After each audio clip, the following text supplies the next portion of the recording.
dan dihadiri oleh anggota dari seluruh fraksi yang ada di DPR RI. Dengan demikian quorum telah tercapai dan dengan mengucapkan Bismillahirrahmanirrahim, perkenankanlah kami selaku pimpinan Dewan membuka rapat paripurna DPR RI yang ke-21 masa persidangan 5 tahun sidang 2025-2026 hari Selasa tanggal 9 Juni 2026 dan kami nyatakan dibuka dan terbuka untuk umum. Hadirin yang kami hormati, marilah kita berdiri dan menyanyikan lagu kebangsaan Indonesia Raya.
Hadirin kami persilakan untuk duduk kembali.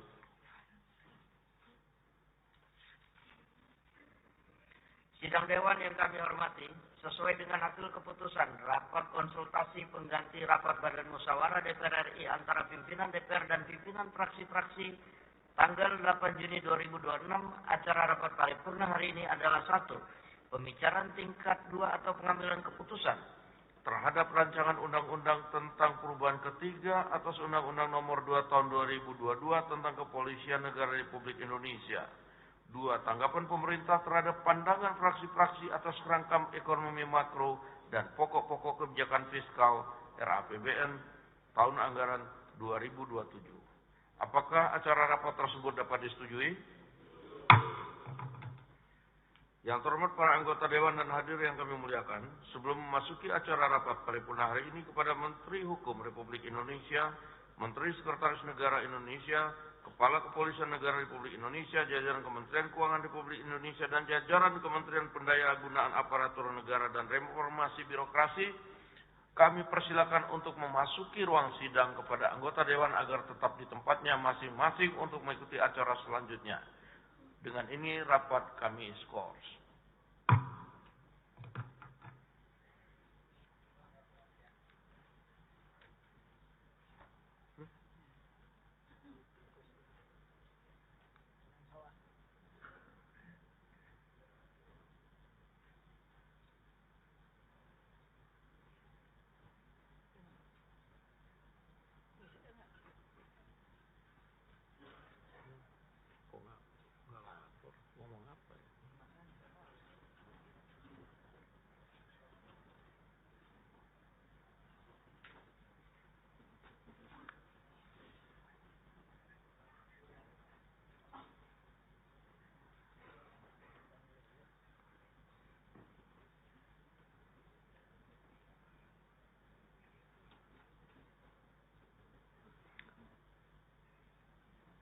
Yang terhormat anggota Dewan, hadirin yang kami muliakan, dengan ini skors rapat kami cabut.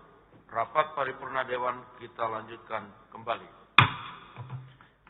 Yang terhormat Menteri Hukum Republik Indonesia, yang terhormat Menteri Sekretaris Negara Republik Indonesia, yang terhormat Kepala Kepolisian Negara Republik Indonesia, yang terhormat jajaran Kementerian Keuangan RI dan jajaran Kementerian PAN-RB RI, yang terhormat para anggota Dewan dan hadirin yang kami muliakan. Marilah kita memasuki acara paripurna Dewan hari ini, yaitu pembicaraan tingkat 2 atau pengambilan keputusan terhadap rancangan undang-undang tentang perubahan ketiga atas Undang-Undang Nomor 2 Tahun 2002 tentang Kepolisian Negara Republik Indonesia.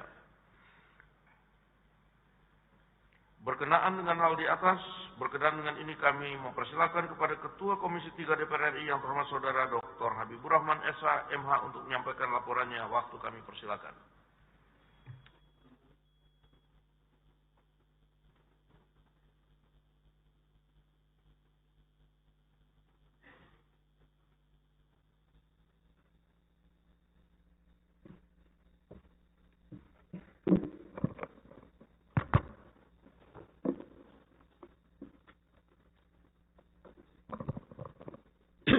Bismillahirrahmanirrahim. Assalamualaikum warahmatullahi wabarakatuh.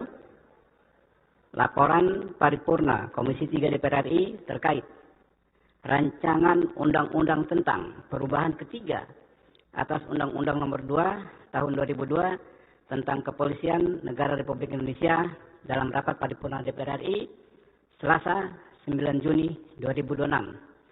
Assalamualaikum warahmatullahi wabarakatuh. Salam sejahtera bagi kita semua. Shalom, Om Swastiastu, Namo Buddhaya, salam kebajikan. Yang kami hormati Ketua dan Wakil Ketua DPR RI, yang kami hormati rekan-rekan anggota DPR RI, yang kami hormati Menteri Sekretaris Negara DPR RI, Menteri Sekretaris Negara Pak Prasetyo Hadi, ini Pak ini nih, siapa namanya? Murdiono yang disempurnakan ini. Yang kami hormati Menteri Hukum Republik Indonesia, Menteri Keuangan Republik Indonesia, yang kami hormati Pak Kapolri Listio Sigit Prabowo. Jarang-jarang beliau hadir di sini. Salah satu Kapolri terbaik sepanjang masa. Kita kasih tepuk tangan. Serta hadirin yang kami muliakan. Puji syukur kehadirat Allah Subhanahu wa taala atas perkenannya kita bisa hadir di acara hari ini, ya. Ada laporan tertulis sudah disiapkan dan nanti akan di-upload di website DPR RI. Saya mohon dianggap dibacakan. Saya hanya akan menjelaskan sedikit pakai PowerPoint supaya teman-teman rekan-rekan juga bisa menjelaskan soal RUU Polri ini kepada konstituen masing-masing di daerah pemilihan. Bisa disetujui ya teman-teman ya. Ya, teman-teman ya. Kita ucapkan puji syukur atas rahmat dari Allah Subhanahu wa taala karena undang-undang ini akhirnya selesai juga. Sebetulnya RUU Polri ini kita rencanakan dibahas jauh sebelum KUHAP. Nah, KUHAP dulu selesai baru RUU Polri. Ya, kita kemarin secara resmi rapat raker panjang itu pada tanggal 25 Mei 2026.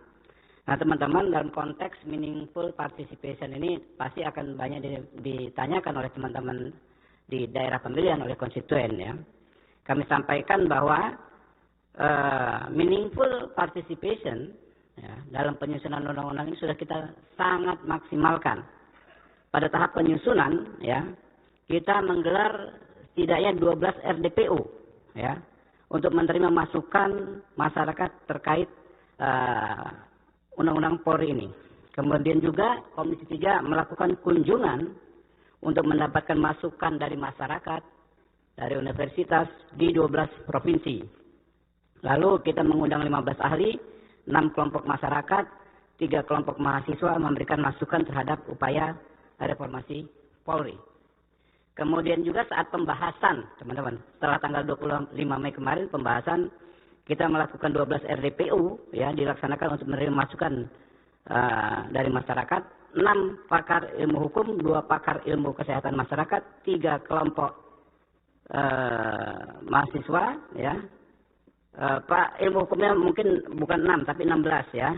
Dan 124 masukan tertulis. Akhirnya setelah pembahasan insentif ya, Panja menyelesaikan tugasnya. Teman-teman, kami ingin menginformasikan. Jadi RUU Polri ini kan sebetulnya kita rencanakan, kita bahas sebelum pembahasan KUHAP. Ketika KUHAP dulu dibahas, maka memang banyak sekali masukan masyarakat bagaimana kita mereformasi Polri itu sudah kita masukkan di KUHAP. Karena KUHAP itu kan hukum operasional dan penyidik itu kan 90% anggota Polri. Jadi reformasi Polri itu sudah kita masukkan di KUHAP sudah mungkin 90%-nya. Kan KUHAP itu hukum acara, hukum operasional, gitu kan ya.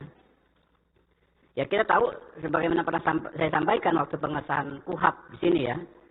Penguatan pengawasan internal dan eksternal kepada institusi Polri ini sudah begitu luar biasa kita masukkan di KUHAP. Kita bayangkan kalau dulu ya di era KUHAP lama susah sekali mengawasi. Kenapa? Orang diperiksa nggak bisa didampingi advokat. Dengan KUHAP baru sejak saat sebelum ya berstatus sebagai saksi bisa didampingi advokat 24 jam. Ya.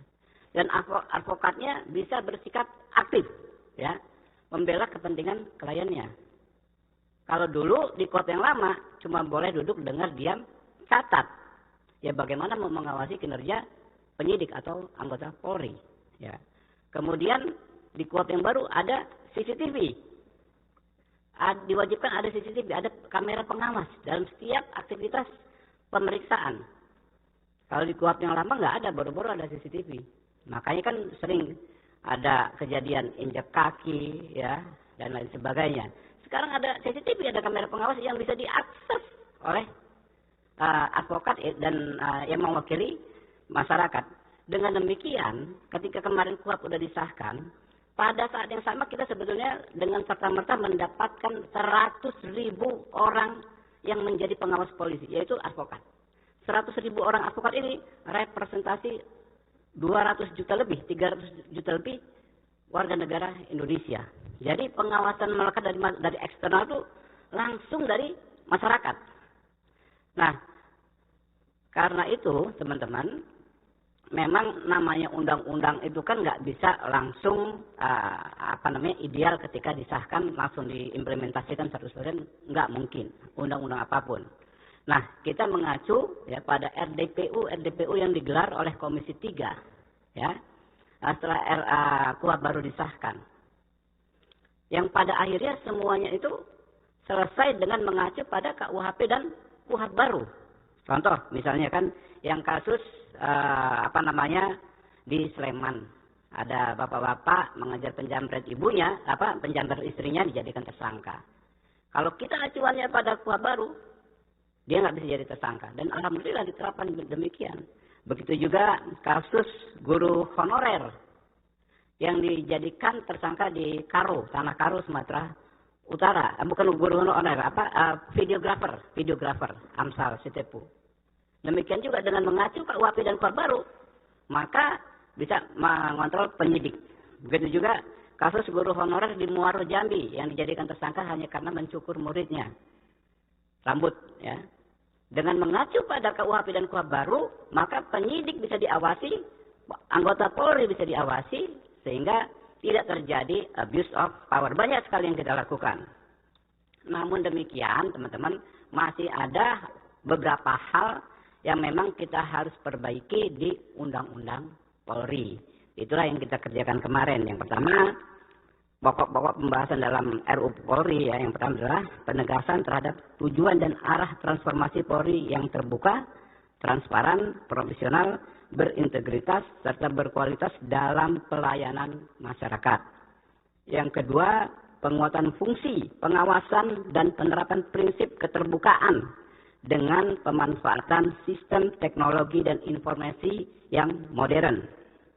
Yang ketiga, jaminan netralitas dan profesional Polri dalam sistem atau tata kelola dan pembinaan karir sumber daya manusia. Keempat, penguatan pelaksanaan tugas kepolisian yang berorientasi pada kualitas pelayanan masyarakat, perlindungan dan pengayoman masyarakat, penegakan hukum dan penanggulangan kejahatan. Kelima, pengaturan secara ketat dan jelas tentang anggota Polri yang bertugas di luar institusi Polri. Dan ini acuannya juga adalah putusan-putusan MK.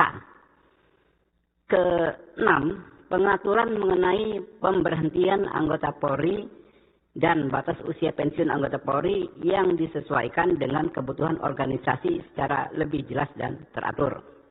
Ketujuh, penerapan dan internalisasi kurikulum pendidikan yang mencakup prinsip hukum humanis, demokratis, dan perlindungan terhadap hak asasi manusia. Kedelapan, penguatan dan fungsi serta kedudukan Komisi Kepolisian Nasional.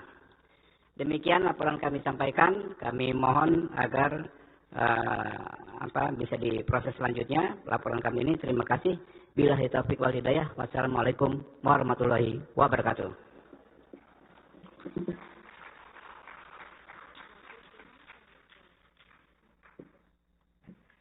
Terima kasih kami sampaikan kepada Ketua Komisi 3 DPR RI.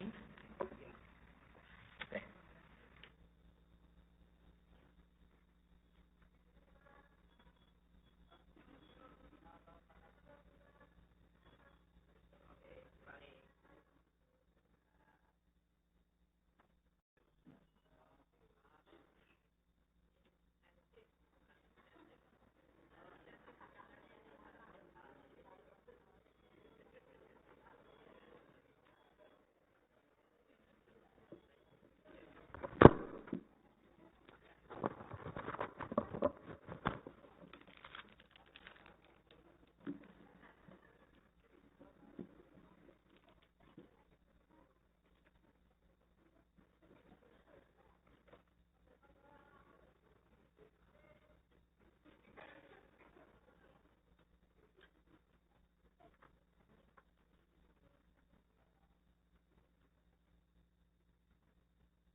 Tiba saatnya kami minta persetujuan fraksi-fraksi terhadap rancangan undang-undang tentang perubahan ketiga atas Undang-Undang Nomor 3 Tahun 2002 tentang Kepolisian Negara Republik Indonesia.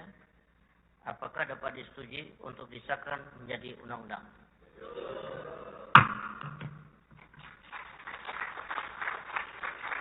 Berikutnya kami akan menanyakan sekali lagi, apakah rancangan undang-undang tentang perubahan ketiga atas Undang-Undang Nomor 2 Tahun 2002 tentang Kepolisian Negara Republik Indonesia dapat disetujui untuk disahkan menjadi undang-undang? Terima kasih. Selanjutnya kami mempersilakan kepada yang terhormat Menteri Hukum Republik Indonesia untuk menyampaikan pendapat akhir mewakili Presiden. Waktu kami persilakan.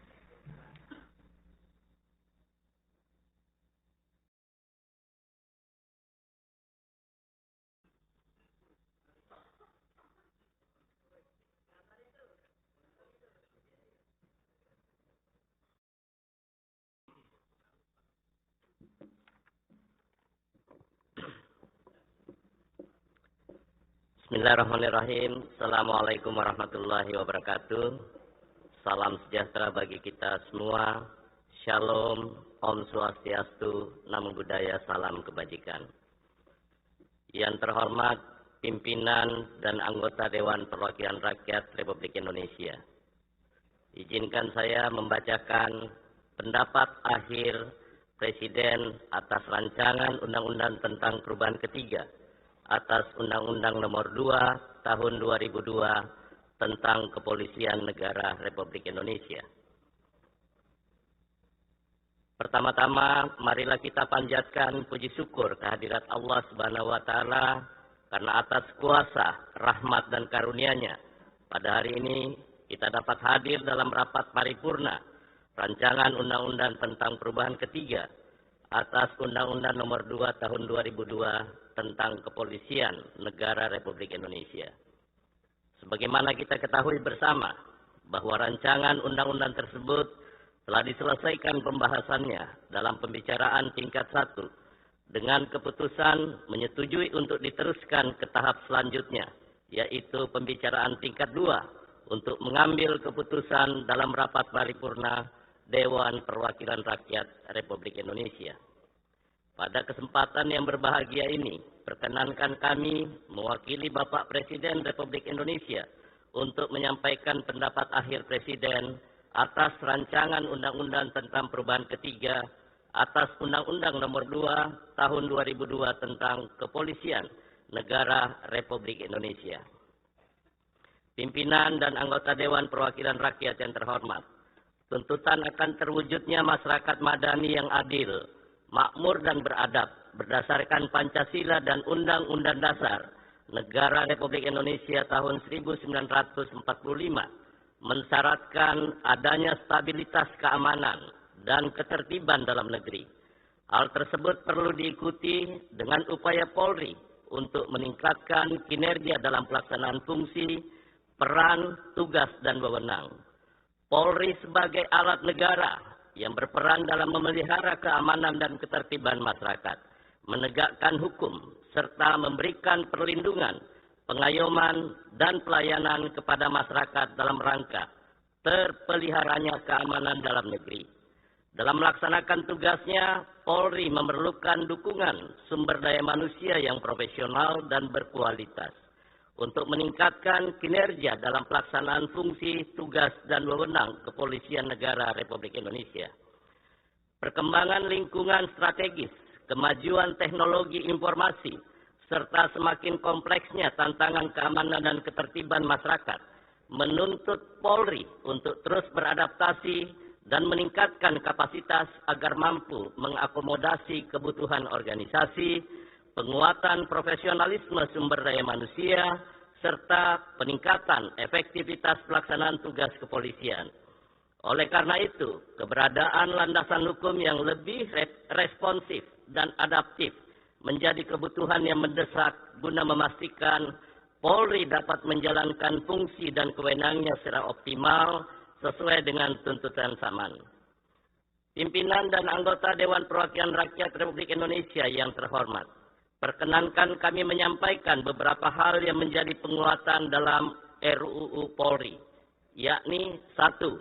Penegasan tugas dan tanggung jawab Kapolri yang tidak hanya bertanggung jawab atas penyelenggaraan kegiatan dan pembinaan sumber daya manusia, tapi juga terhadap ketersediaan sarana dan prasarana.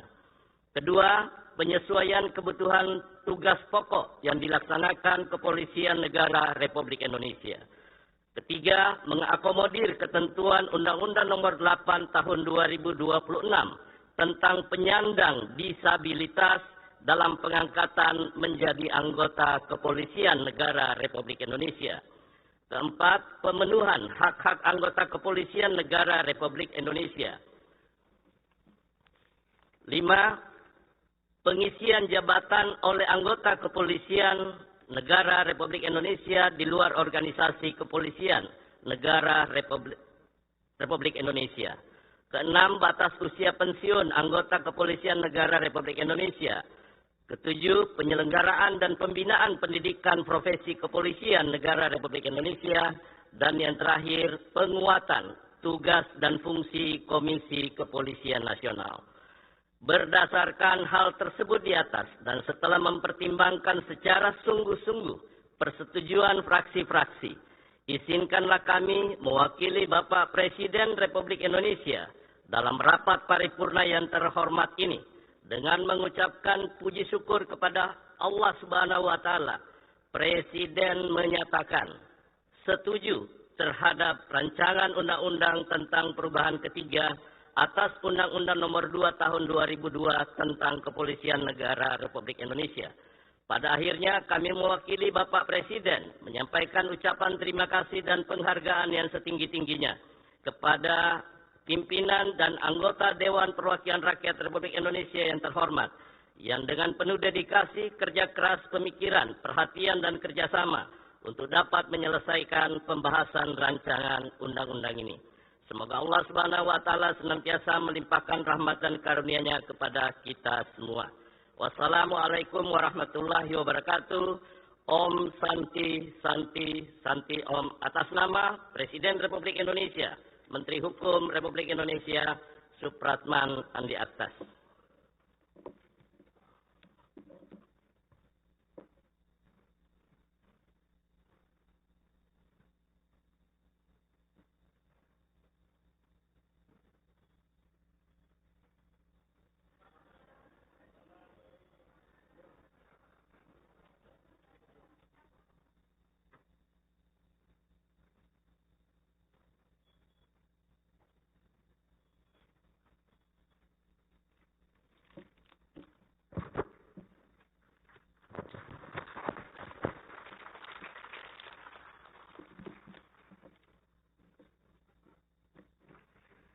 Terima kasih kami sampaikan kepada Menteri Hukum Republik Indonesia yang telah menyampaikan pendapat akhir mewakili Presiden.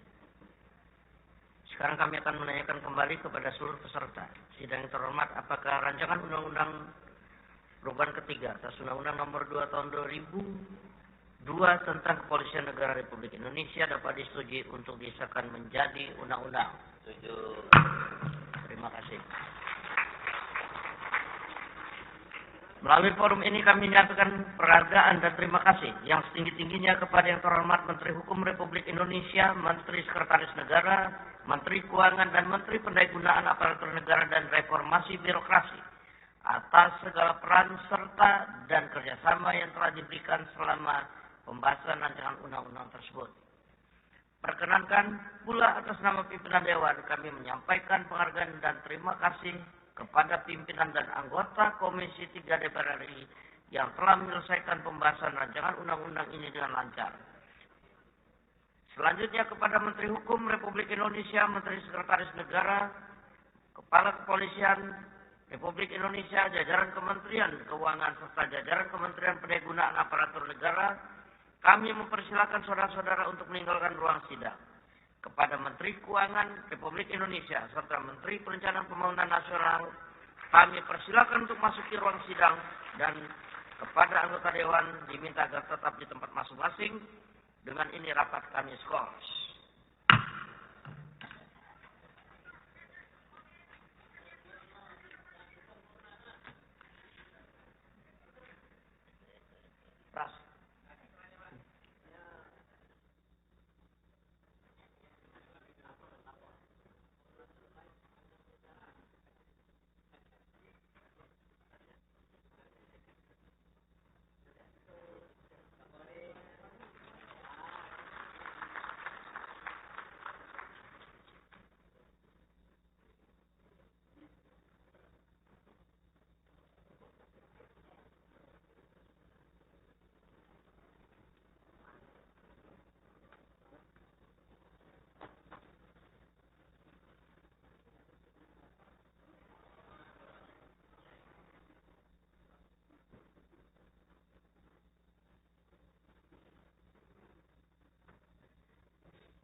Baik, hadirin yang kami muliakan, dengan ini skor rapat kami cabut, rapat paripurna Dewan kita lanjutkan kembali.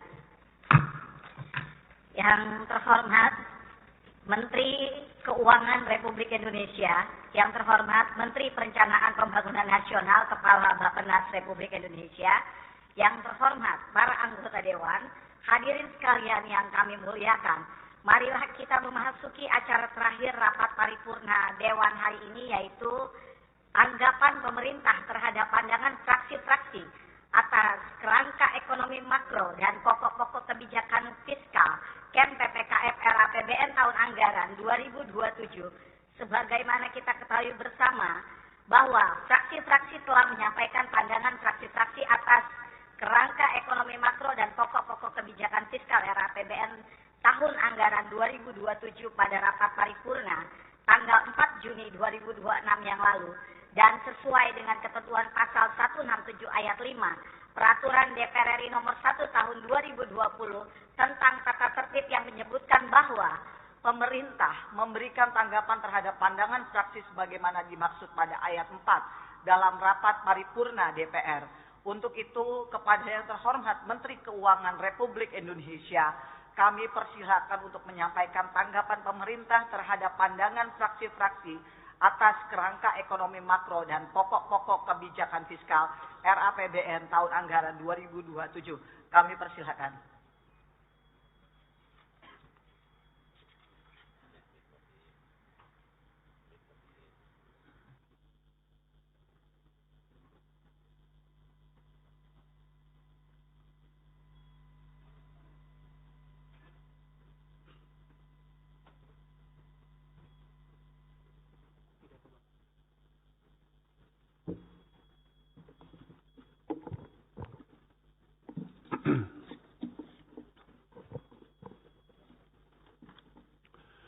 Bismillahirrahmanirrahim. Assalamualaikum warahmatullahi wabarakatuh. Shalom, salam sejahtera bagi kita semua. Om Swastiastu, Namo Buddhaya, salam kebajikan, Rahayu. Yang kami hormati, pimpinan dan para anggota Dewan Perwakilan Rakyat Republik Indonesia, serta Menteri Perencanaan Pembangunan Nasional, Ketua Bappenas. Alhamdulillahirabbil alamin. Puji syukur senantiasa kita panjatkan kehadirat Allah Subhanahu wa Ta'ala, Tuhan Yang Maha Esa, atas limpahan rahmatnya dan karunia-Nya. Kita dapat hadir di sidang paripurna DPR hari ini untuk pembahasan kerangka ekonomi makro dan pokok-pokok kebijakan fiskal atau disebut KEM PPKF. Sebagai pembicaraan pendahuluan penyusunan rancangan anggaran pendapatan dan belanja negara tahun anggaran 2027. Atas nama pemerintah, kami menyampaikan penghargaan yang setinggi-tingginya kepada seluruh fraksi di DPR RI atas pandangan dan masukan yang konstruktif terhadap KEM PPKF tahun 2027. Seluruh pandangan dan masukan tersebut menjadi catatan penting dan perhatian bagi pemerintah, sekaligus memberikan keyakinan bahwa kita semua memiliki semangat dan komitmen yang sama untuk tetap menjaga agar RAPBN tahun anggaran 2027 sehat dan efektif untuk mendukung agenda pembangunan. KEM PPKF tahun 2027 mempunyai nilai yang sangat strategis dalam mendukung agenda pembangunan. KEM PPKF tahun 2007 ini merupakan KEM PPKF pertama dalam sejarah yang disampaikan langsung oleh Bapak Presiden. Ini juga menjadi KEM PPKF pertama saya sebagai Menteri Keuangan.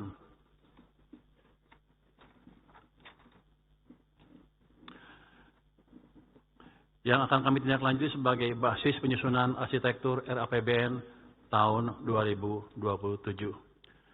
Kebijakan fiskal diarahkan untuk mendorong pertumbuhan ekonomi lebih tinggi dan rakyat sejahtera lebih cepat. Memastikan kebijakan fiskal, moneter, sektor keuangan dan antara bekerja selaras untuk akselerasi investasi, menggerakkan sektor real, dan penciptaan lapangan kerja agar aktivitas ekonomi berputar lebih cepat sehingga ekonomi dapat tumbuh lebih tinggi. KEM PPKF ini juga ditujukan untuk mendorong agar berbagai program perlindungan sosial dan pemberdayaan berjalan efektif dan tepat sasaran untuk mempercepat peningkatan kesejahteraan. Selain itu, peningkatan transfer ke daerah dan memberikan fleksibilitas pengelolaan APBD untuk peningkatan kualitas layanan publik serta pemerataan pembangunan dan perbaikan kesejahteraan ASN di daerah.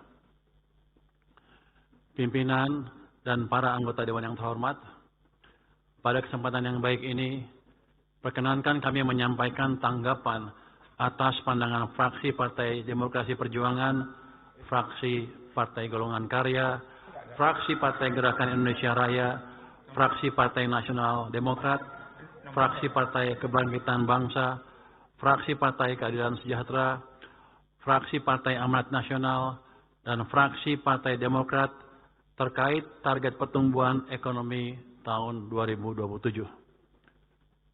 Pemerintah menyampaikan apresiasi atas dukungan yang solid terhadap upaya pencapaian target pertumbuhan ekonomi pada tahun 2027 yang lebih tinggi sebagai transmisi menuju pertumbuhan 8% pada tahun 2029. Laju pertumbuhan ekonomi yang lebih tinggi ini diharapkan menjadi fondasi yang kokoh untuk akselerasi peningkatan derajat kesejahteraan bagi seluruh rakyat Indonesia.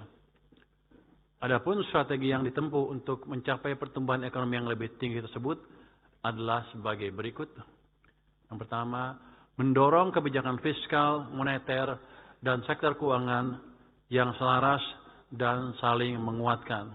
Kemudian, mengakselerasikan investasi bernilai tambah tinggi yang berorientasi ekspor dan mendorong peran Danantara untuk percepatan investasi yang produktif pada sektor strategis, sekaligus investasi jangka panjang untuk leverage aset negara melalui peningkatan partisipasi investor global. Investasi yang dilakukan difokuskan pada sektor-sektor strategis yang mampu memperkuat posisi Indonesia dalam rantai pasar global, dan menyerap tenaga kerja dengan keterampilan dan tingkat upah yang lebih baik. Selain itu juga mendorong peningkatan daya beli melalui efektivitas program pelindungan sosial, stabilitas harga, dan pengendalian inflasi, serta perluasan kesempatan kerja, sehingga konsumsi rumah tangga dapat tumbuh dengan kuat. Kemudian, melaksanakan program unggulan secara efektif dan berkualitas, sehingga multiplier efeknya kuat bagi perekonomian dan memberi manfaat yang nyata bagi masyarakat. Berbagai program prioritas seperti makan bergizi gratis, koperasi desa Kelurahan Merah Putih, dan sekolah rakyat terus didorong lebih efektif dan berkualitas sehingga menciptakan multiplier efek yang luas. Melalui berbagai kebijakan tersebut, aktivitas ekonomi dapat berputar lebih cepat, sektor real bergerak lebih kuat sehingga mendorong peningkatan konsumsi dan menggairahkan investasi yang memacu laju pertumbuhan ekonomi yang lebih tinggi, yang pada tahun 2027 ditargetkan sebesar 5,8% sampai dengan 6,5% sebagai transmisi menuju pertumbuhan 8% pada tahun 2029. Pimpinan dan para anggota Dewan yang terhormat, untuk mendukung pertumbuhan ekonomi yang berkelanjutan, maka diperlukan stabilitas ekonomi yang mantap melalui pengendalian inflasi. Pada tahun 2027, inflasi dijaga pada kisaran 1,5% sampai dengan 3,5%. Upaya pengendalian inflasi dilakukan melalui sinergi kebijakan fiskal dan moneter untuk menjaga pasokan dan stabilitas harga komoditas, terutama pangan dan energi. Pemerintah juga terus mengantisipasi risiko imported inflation melalui koordinasi dengan Bank Sentral. Di samping itu, sinergi dan koordinasi pemerintah pusat dan daerah dengan otoritas moneter melalui tim pengendalian inflasi pusat dan daerah terus diperkuat untuk memastikan efektivitas pengendalian inflasi. Di tengah ketidakpastian global yang masih tinggi, koordinasi antara kebijakan fiskal dan moneter terus diperkuat untuk memastikan kebijakan fiskal dan moneter berjalan selaras tanpa menimbulkan crowding out effect sehingga stabilitas ekonomi dan pasar keuangan dapat dijaga untuk menopang pertumbuhan ekonomi. Jalan dengan hal tersebut, maka pada tahun 2027 nilai tukar diperkirakan di kisaran Rp16.800 sampai dengan Rp17.500 per US dollar. Sedangkan suku bunga surat berharga negara tenor 10 tahun terkendali pada kisaran 6,5% sampai dengan 7,3%. Sejalan dengan upaya menjaga stabilitas ekonomi, pemerintah juga terus mencermati dinamika harga komoditas global, khususnya minyak.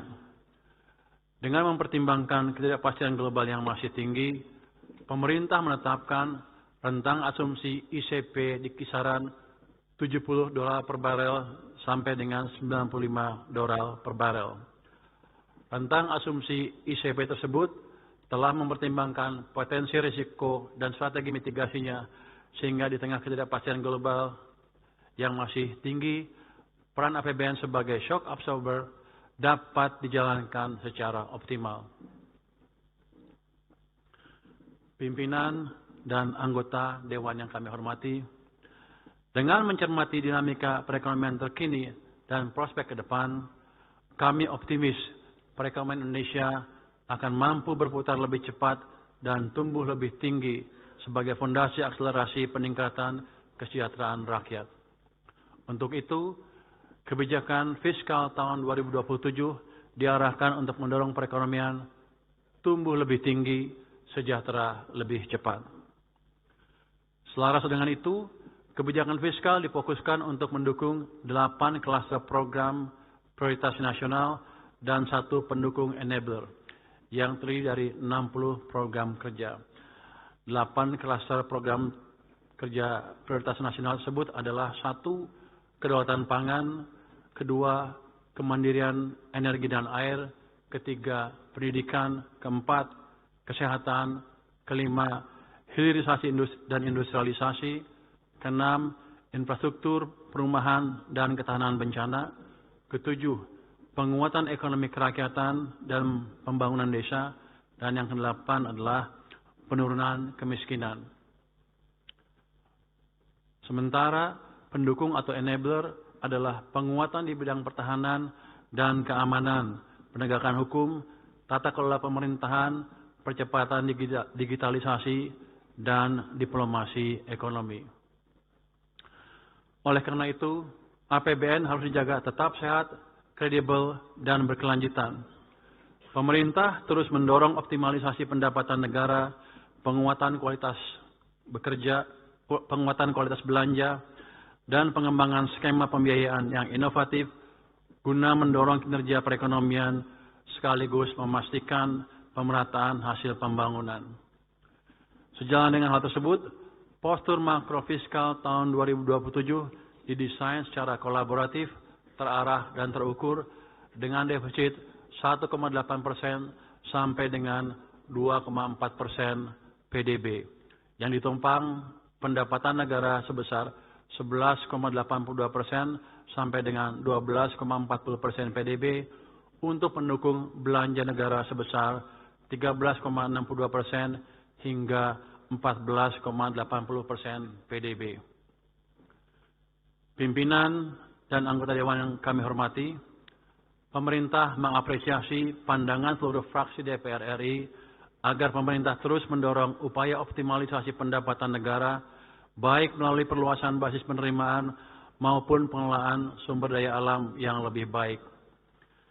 Sejalan dengan hal tersebut, pemerintah berkomitmen untuk terus melakukan optimalisasi pendapatan negara dengan tetap menjaga keberlanjutan iklim investasi dan pelestarian lingkungan. Komitmen ini diwujudkan melalui penguatan sistem perpajakan yang adaptif terhadap perubahan struktur ekonomi. Sementara itu, peningkatan kepatuhan wajib pajak dilakukan dengan memanfaatkan teknologi dan analisis big data guna memperkuat efektivitas pengawasan, memperluas basis perpajakan, dan mengoptimalkan potensi penerimaan negara secara berkesinambungan. Di sisi lain, pemerintah juga tetap memberikan insentif fiskal secara terarah, selektif, dan terukur kepada sektor-sektor strategis yang memiliki nilai tambah tinggi bagi perekonomian. Dari sisi penerimaan negara bukan pajak, optimalisasi dilakukan melalui penguatan penerimaan berbasis sumber daya alam, peningkatan tata kelola yang transparan dan akuntabel, dan inovasi layanan untuk meningkatkan kualitas pelayanan publik. Upaya ini didukung oleh pengawasan dan penegakan hukum yang lebih kuat, serta optimalisasi penagihan piutang untuk memaksimalkan potensi penerimaan negara. Pemerintah mengapresiasi pandangan seluruh fraksi DPR RI mengenai pentingnya menjaga dan meningkatkan kualitas belanja negara dalam mendukung agenda pembangunan. Pemerintah terus berkomitmen meningkatkan kualitas belanja negara melalui upaya efisiensi dan refocusing agar alokasi anggaran semakin produktif, tepat sasaran, dan mampu memberikan dampak nyata bagi perekonomian dan masyarakat. Sejalan dengan hal tersebut, pemerintah terus mendorong efektivitas subsidi dan perlindungan sosial dalam melindungi daya beli dan pengentasan kemiskinan. Pemerintah secara bertahap mendorong bantuan sosial dan subsidi yang lebih tepat sasaran dan berkeadilan serta berbasis penerima manfaat langsung dengan memanfaatkan Data Tunggal Sosial Ekonomi Nasional atau DTSN. Program-program perlindungan sosial berbasis pemberdayaan juga terus didorong dan diperkuat. Di sisi lain, sinergi antar program Perlinsos dan berbagai kementerian dan lembaga terus diperkuat agar intervensi yang dilakukan semakin terpadu, saling melengkapi, dan mampu memberikan dampak yang lebih signifikan dalam meningkatkan kesejahteraan masyarakat. Di samping itu, pemerintah berkomitmen meningkatkan aktivitas belanja pusat dan daerah melalui penguatan sinergi dan harmonisasi belanja pusat dan daerah. Langkah ini diarahkan agar belanja daerah semakin optimal dalam meningkatkan kualitas layanan publik dan pembangunan di daerah, serta mendukung pencapaian program prioritas nasional. Sejalan dengan itu, penguatan belanja KL di daerah juga terus didorong melalui sinergi program yang lokasi penerimaan manfaatnya berada di daerah, seperti percepatan makan bergizi gratis, penguatan koperasi desa Kelurahan Merah Putih, sekolah rakyat, dan pemeriksaan kesehatan gratis.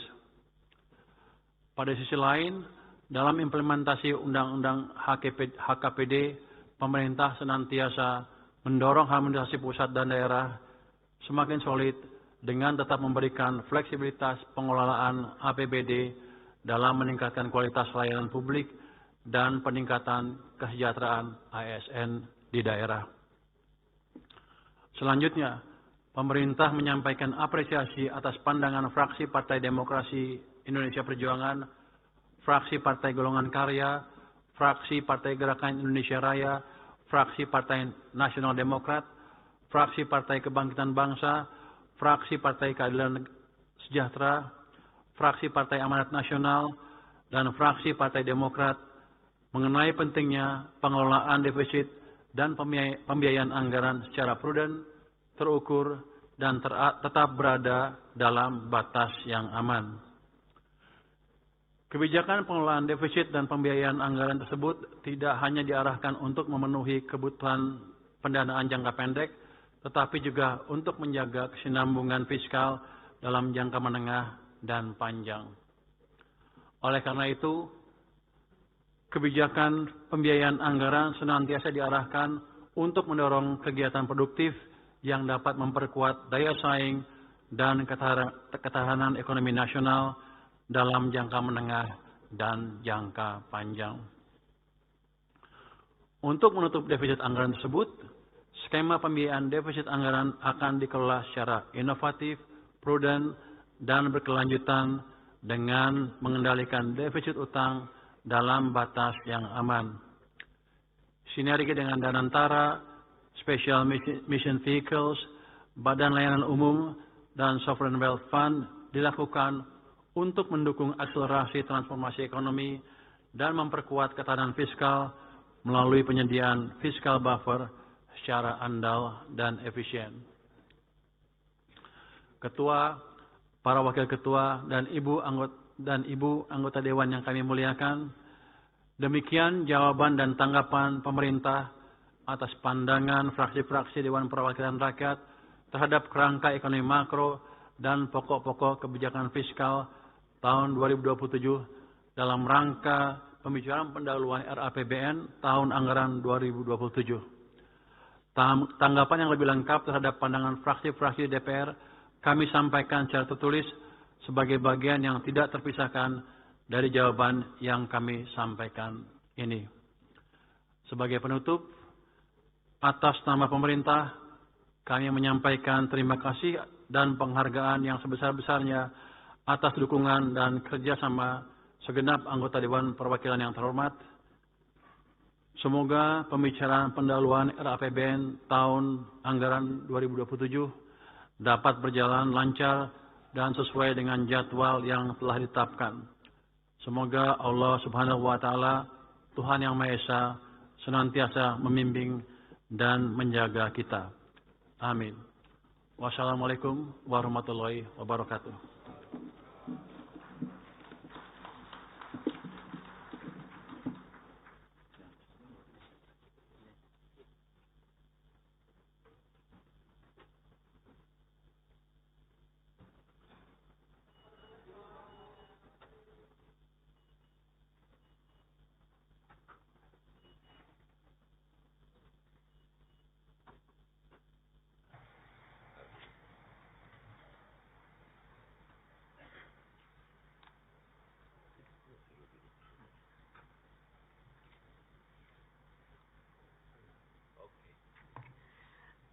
Terima kasih kami sampaikan kepada Menteri Keuangan Republik Indonesia yang telah menyampaikan tanggapan pemerintah terhadap pandangan fraksi-fraksi atas kerangka ekonomi makro dan pokok-pokok kebijakan KMPPKF RAPBN tahun anggaran 2027. Selanjutnya, kerangka ekonomi makro dan pokok-pokok kebijakan fiskal RAPBN tahun anggaran 2027 tersebut akan dibahas sesuai dengan peraturan DPR RI nomor 1 tahun 2020 tentang tata tertib dan mekanisme yang berlaku.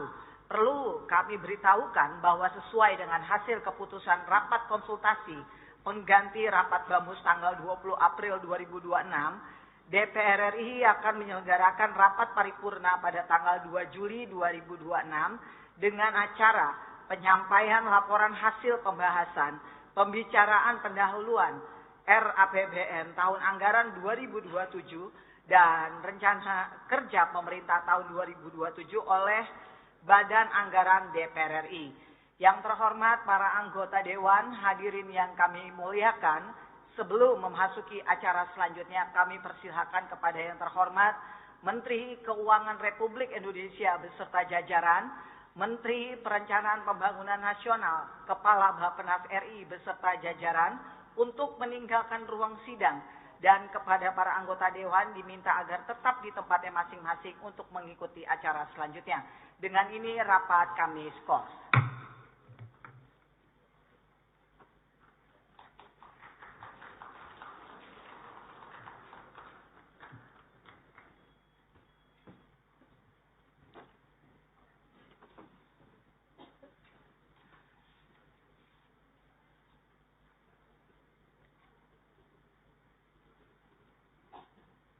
Yang terhormat para anggota Dewan, hadirin yang kami muliakan, dengan ini skor rapat kami cabut. Rapat paripurna Dewan kita lanjutkan kembali. Sidang Dewan yang terhormat, hadirin yang kami muliakan, selesailah acara rapat paripurna Dewan hari ini. Selaku pimpinan rapat kami menyampaikan ucapan terima kasih kepada para anggota Dewan atas keikutsertaan dalam mengikuti rapat paripurna Dewan hari ini. Dengan seizin sidang Dewan, kami menutup rapat paripurna ini dengan ucapan Alhamdulillahirobbilalamin. Wassalamualaikum warahmatullahi wabarakatuh. Om Santi Santi Om, Namo Buddhaya, salam kebajikan.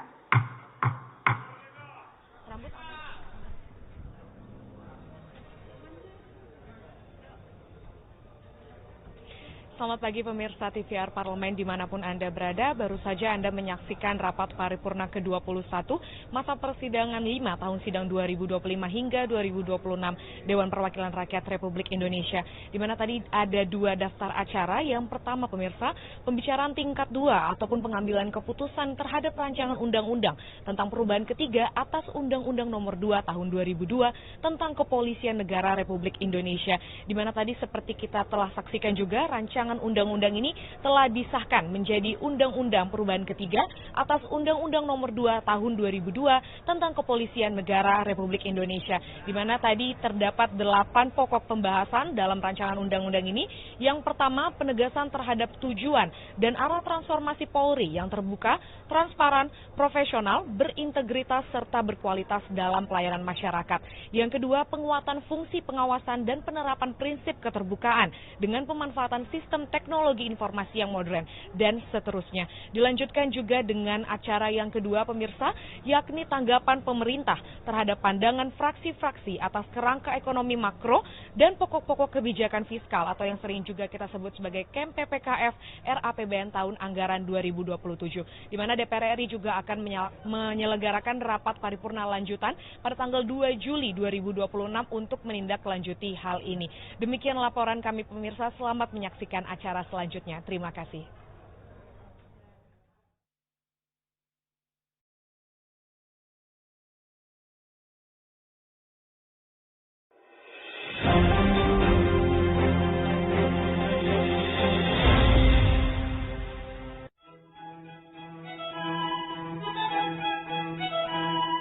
Energi adalah daya yang menggerakkan hidup kita.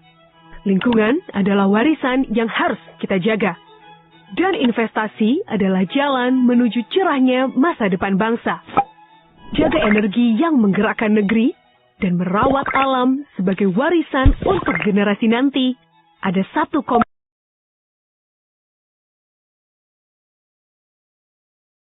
sesuai ketentuan perundang-undangan. Ayat 8, ketentuan lebih lanjut mengenai pemberhentian anggota Kepolisian Negara Republik Indonesia sebagaimana dimaksud pada ayat 1 dan perpanjangan usia pensiun sebagaimana dimaksud pada ayat 7 diatur dalam peraturan pemerintah. Demikian pimpinan. Kita fokus ke yang huruf B tadi dulu, di atas tadi, yang 12 bulan itu loh. Kita kemarin kan debat itu.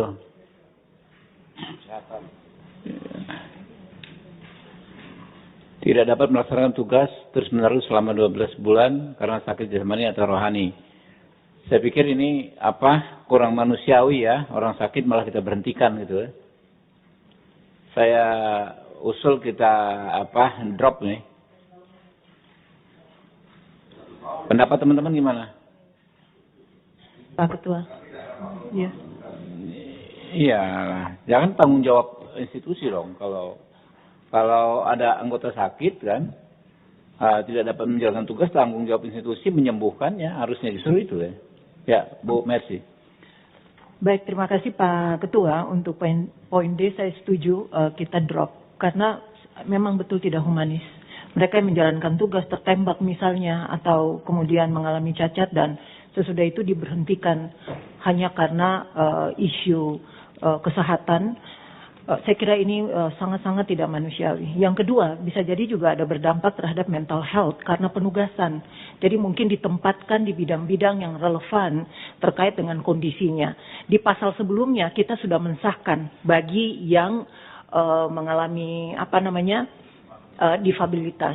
Jadi saya kira supaya inherent dengan pasal yang sudah kita sahkan di atas itu, poin D drop aja Pak Ketua. Terima kasih.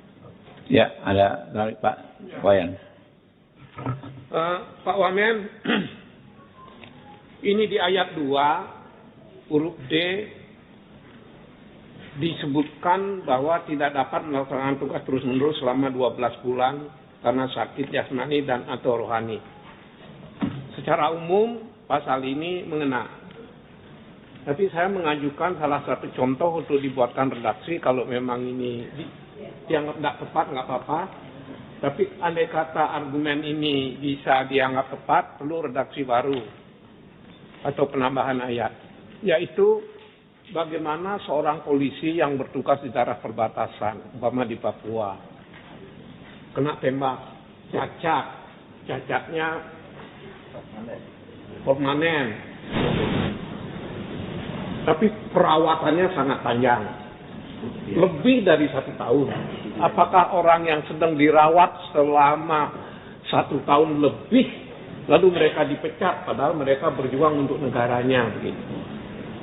Nah, kalau saya pribadi sih berpandangan, orang cacat seperti itu di kepolisian itu banyak bidang yang bisa digunakan untuk menampungnya. Harusnya mereka mendapat penghargaan, bukan dipecat. Mereka harus ditampung karena polisi demikian luas ruang lingkupnya, pekerjaannya, maka saya mohon orang seperti ini tetap dipekerjakan sampai usia pensiun. Bahkan dalam keadaan berobat, dia tidak boleh dipecat. Itu intinya. Redaksinya seperti apa, jika substansinya dapat disetujui. Terima kasih. Teman-teman, kan ini terkait apa yang menyebabkan orang diberhentikan, Pak. Jadi dengan hormat. Bukan soal apakah dia ditempatkan di mana, mungkin di tempat aturan yang lain nanti, Pak. Di PP-nya kah apa. Tapi yang jelas kita sudah sepakat tidak ada pasal ini dulu, Pak, menurut saya. Nah, saya perlu ini Pak Inca Panjaitan. Pimpinan, saya setuju dengan apa yang tadi sudah disampaikan dan diskusi kita kemarin juga berkenaan dengan ini. Karena itu saya setuju dari apa yang disampaikan pemerintah tadi. Terima kasih. Pak Wamen gimana? Atau anggota ada lagi? Pak Tandra dulu. Ya, terima kasih. Jadi kami sepakat, kami setuju agar ini di drop aja. Nanti persoalan itu bisa diatur dalam Perkap mengenai, karena kalau kita bicara pasal ini bisa dibagi banyak hal. Ada yang menjalankan tugas tapi tidak mendapatkan kecelakaan, ya kalau sakit menerus begini ya mengganggu jalannya organisasi. Nah, tapi kalau mereka yang menjalankan tugas, jangankan di Papua, kasus DKI kemarin sampai kepalanya diganti besi atau diganti plastik, masa mereka dalam menjalankan tugas berjasa bagi bangsa dan negara, walaupun diberhentikan secara hormat, tapi kan biaya perawatannya besar sekali. Mereka tidak akan mampu. Dan itu bukan saja menyangkut orang itu pribadi, menyangkut anak-anaknya yang masih sekolah, yang sebaiknya. Jadi saya pikir juga institusi Polri juga pasti setuju. Dan kami minta agar itu diatur di dalam peraturan Kapolri saja. Nah, pasal ini kami setuju untuk di drop. Terima kasih. Pak Rudi. Iya, terima kasih pimpinan. Saya juga berpendapat bahwa pasal ini tidak usah dinormalkan dalam undang-undang. Karena kalau redaksinya tidak dapat melaksanakan tugas secara terus-menerus karena sakit, pasti sakitnya karena tugas kepolisian. Sehingga terlalu kejam kita kalau kemudian memperlakukan anggota Polri yang bertugas lalu kemudian diberhentikan 1 tahun. Ini teknis aja diatur oleh peraturan di bawahnya, peraturan Kapolri. Kira-kira begitu, Pak. Terima kasih. Jadi bahwa, Pak Beni Utama. Terima kasih pimpinan. Senada barangkali dengan apa yang disampaikan teman-teman tadi. Pertama kalau kita lihat bunyi asalnya, ini kan pemberhentian anggota polisi ini pasti ini ada hak pensiun di sini. Pemberhentian dengan hormat bunyinya. Tapi kita tahu bahwa risiko tugas Polri itu juga banyak sekali. Ya, menghadapi kecelakaan lah dalam tugas, ya, namanya tugas Polri itu kan berhadapan langsung dengan masyarakat. Nah, jadi kita harus bedakan barangkali memang yang sedang melaksanakan tugas yang dengan yang sakit biasa. Ya, tentu tidak mungkin ini diatur dalam undang-undang. Cocoknya di peraturan Kapolri memang. Saya pikir itu pimpinan. Terima kasih.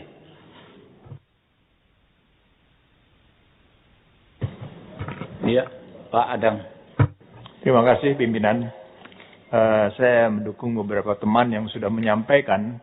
Saya rasa kalau memang anggota kepolisian tersebut terluka dan sebagainya akibat tugasnya, saya rasa 12 bulan ini sedikit sekali. Jadi perlu dicari suatu kalimat atau sekalian dihapus. Karena apapun juga terhadap petugas kepolisian yang betul-betul bertugas dalam rangka apakah tadi di Papua, lalu di daerah-daerah keras lainnya, saya rasa 12 bulan ini kasihan. Terima kasih, pimpinan. Pak Wamen. Pemerintah setuju dihapus, Pak. Oke ya. Ya. Lanjut.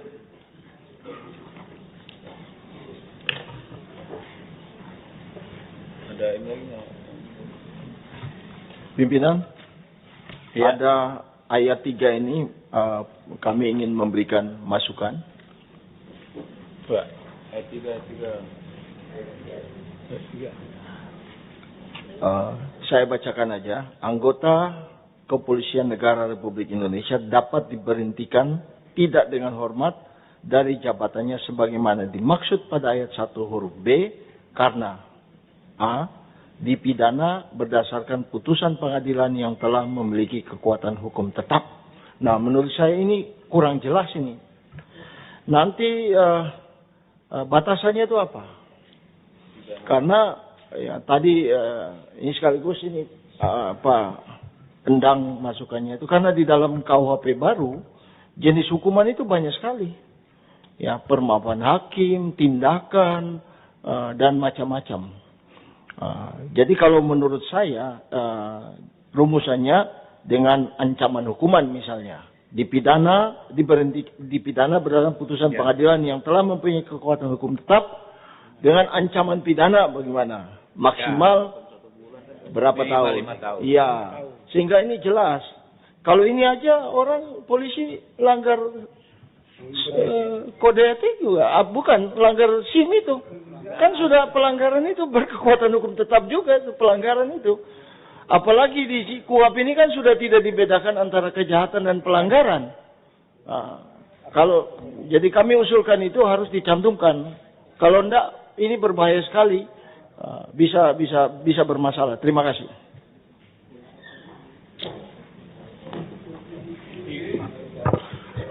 Mohon izin pimpinan. Ya. Terima kasih pimpinan. Melengkapi apa yang disampaikan Prof. Tandra, mohon izin Pak Wamen bahwa sekarang kan di KUHP pemidanaan itu ada 5 jenis kalau salah. Penjara, pengawasan, kerja sosial, denda, dan tutupan. Nah, ini kalau pasal ini tetap dipakai, kita khawatir bagaimana apabila ternyata dia hanya mendapat hukuman kerja sosial atau pengawasan. Yang penjelasan Prof sendiri bahwa pidana yang diancam di bawah 5 tahun, hakim dapat memutus tidak cukup penjara. Nah, kalau dengan kalimat ini, berarti kalau dia pun mendapat putusan kerja sosial atau pengawasan, maka bisa dipecat, Prof. Kasihan juga, Prof. Kemudian kalau kita bandingkan dengan Undang-Undang ASN,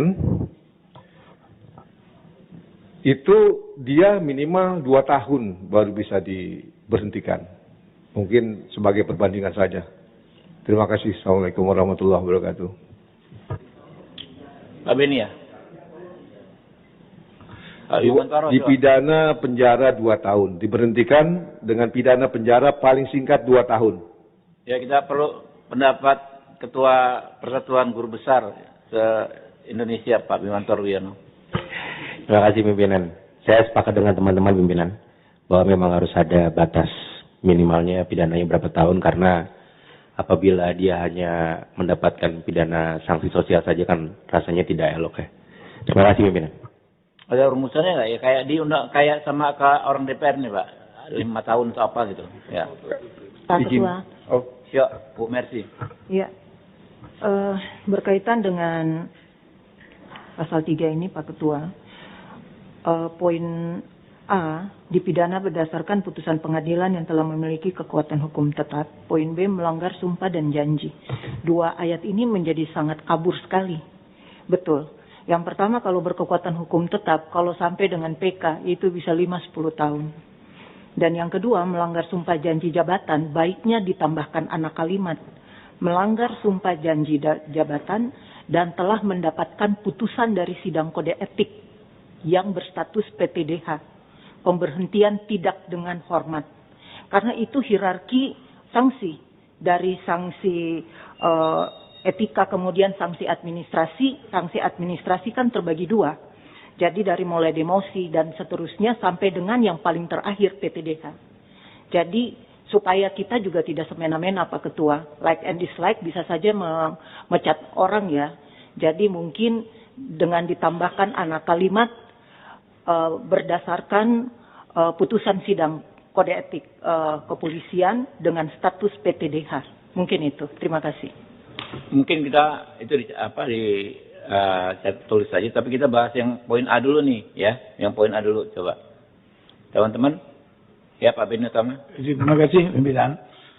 Karena di Undang-Undang ASN sudah menyebutkan dengan pidana penjara 2 tahun, ya rasanya untuk Polri pun kita samakan aja dengan Undang-Undang ASN itu. Kalau memang di Undang-Undang ASN menyebutkan itu 2 tahun. Nah, dipidana dengan pidana penjara 2 tahun. Memang berbunyi itu di Undang-Undang ASN. Saya pikir untuk huruf A ini disebutkan juga dengan pidana penjara 2 tahun. Seperti itu barangkali. Sebutkan dalam huruf A ini. Terima kasih. Ya, Pak Wamen. Pak Ketua. Ntar dulu, Bu. Iya, Ntar dulu. Yang poin A dulu, Bu. Pak Wamen. Ya. Terima kasih. Saya kira ini masukan yang sangat bagus. Memang karena kalau di KUHP sendiri, pidana di bawah 5 tahun itu tidak dijatuhi pidana penjara, tapi dikonversi dengan pidana kerja sosial dan pidana pengawasan. Oleh karena itu kami mengusulkan, sebagaimana pada ayat 1 huruf B, karena dipidana penjara 5 tahun atau lebih berdasarkan putusan pengadilan yang telah memiliki kekuatan hukum tetap. Jadi vonisnya acuannya, Pak? Iya, vonis. Bukan ancaman hukumannya, bukan. Dijatuhi pidana karena penjara. Karena kita ada KUHP baru nih. Iya. Beda. Jadi bahasanya dijatuhi pidana penjara 5 tahun atau lebih.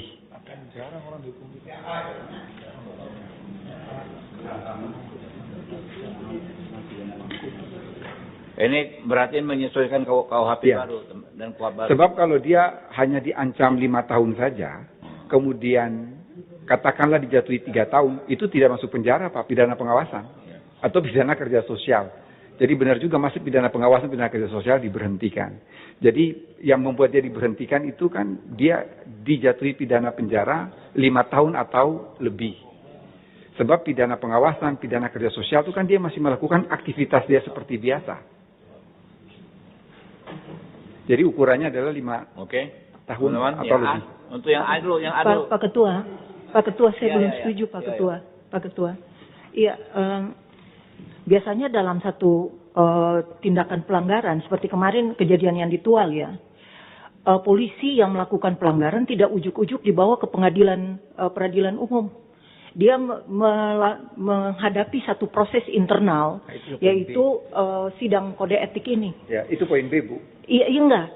Kalau mau bicara dari sisi prosesnya, mestinya dimulai dari yang poin B dulu, seperti itu.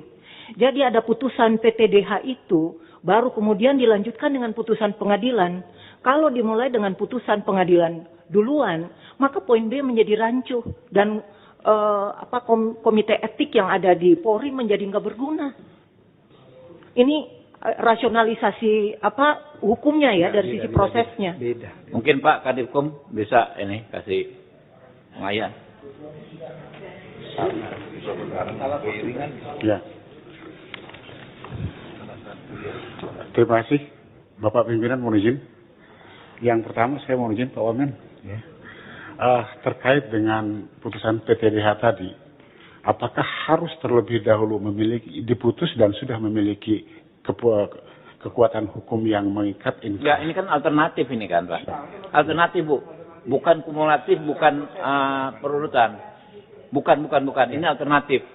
Ada yang tiba-tiba di PTDH tanpa dihukum juga ada, gitu kan? Betul. Iya kan? Alternatif nih, ya. Bukan. Kalau yang ini betul, ini alternatif. Tapi yang terkait dengan putusan yang sudah memiliki kekuatan hukum yang tetap itu yang ingin saya tanggapi, mohon izin, Bapak Pimpinan. Karena begini, banyak ada beberapa anggota Polri yang terkait dengan penyalahgunaan narkoba, bahkan terlibat mungkin di dalamnya, tetapi justru divonis di bawah 5 tahun. Sementara pimpinan kita sudah memiliki komitmen yang keras terkait masalah ini. Jadi saya langsung menyampaikan hal yang konkret saja. Kalau harus mendapatkan putusan yang bersifat mengikat, ya, inkrah van gewisdeer tadi harus 5 tahun, kita tidak bisa memecatnya. Ini bertentangan dengan apa yang menjadi komitmen kita sendiri. Ya, itu baru narkoba, belum kejahatan lainnya. Sementara pada satu sisi, tugas pokok kita adalah aparat penegak hukum. Bagaimana kita bisa menegakkan hukum dengan baik apabila di dalamnya masih banyak oknum-oknum yang melanggar hukum. Terima kasih, Pak. Ya, masuk akal.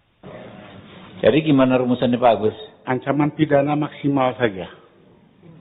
Jadi bukan vonis hakim, melainkan jadi ancaman pidana itu kan menandakan tingkat bahayanya perbuatan itu. Oke. Jadi karena melakukan tindak pidana yang diancam 5 tahun. Oke, ancaman hukumannya adalah 5 tahun. Jadi bahasanya karena melakukan tindak pidana yang diancam 5 tahun penjara atau lebih. Yang diancam pidana 5 tahun penjara. Diancam pidana penjara 5 tahun atau lebih. Ya, jadi bukan vonisnya benar. Ya. Jadi ini alternatif ya Pak ya? Betul. Alternatif ya. Kan? Jadi bisa A, bisa B, bisa C. Bisa juga C. Betul. Dari ilmu perundang-undangan tuh kalau alternatif gitu ya Pak? Pak, dari ilmu penyusunan perundang-undangan, kalau alternatif begini redaksinya Pak ya? Pakai titik koma begitu. Ya, berarti alternatif ya Pak ya? Pimpinan? Ya, yang A dulu. Iya, usulan aja. Redaksional aja. Jadi dipidana dengan pidana penjara berdasarkan putusan pengadilan yang telah memiliki kekuatan hukum tetap karena melakukan tindak pidana yang diancam dengan pidana penjara paling singkat. Bahasanya saya minta paling singkat 5 tahun. Maksimal apa paling singkat? Lain lagi tuh. Nggak ada ancaman hukum paling singkat tuh kayak udah ada, mesti ada. Udah dihapus Pak? Dihapus ya? Iya. Jadi 5 tahun atau lebih? Maksimal, iya. Oh enggak. Karena di bawah 5 tahun enggak di penjara. Jadi makanya ancaman itu karena misalnya narkoba, yang lainnya itu juga bisa. Tapi kita jangan lupa bahwa di KUHP itu kejahatan mengenai beberapa kejahatan juga ditahan itu ancaman penjaranya di bawah 5 tahun. Misalnya persekongkolan dan sebagainya. Izin Kang Iwan. Belakang dulu Pak, bentar. Terima kasih pimpinan. Saya sependapat dengan Pak Agus Nugroho tadi hukum. Kalau saya seperti redaksional pertama saja Pak. Tidak perlu ada ancaman atau vonis penjara. Pokoknya dipidana berkekuatan hukum tetap saja. Stop. Artinya apa? Artinya ini kan penjaga bagi polisi untuk berhati-hati. Karena bagaimanapun kepolisian ini adalah penegak hukum, Pak. Jadi daripada berdebat ancaman atau vonis, lebih baik seperti redaksi awal di pidana penjara yang telah berkekuatan hukum tetap. Demikian, pimpinan. Izin, ya? Ya, Pak Rikwanto.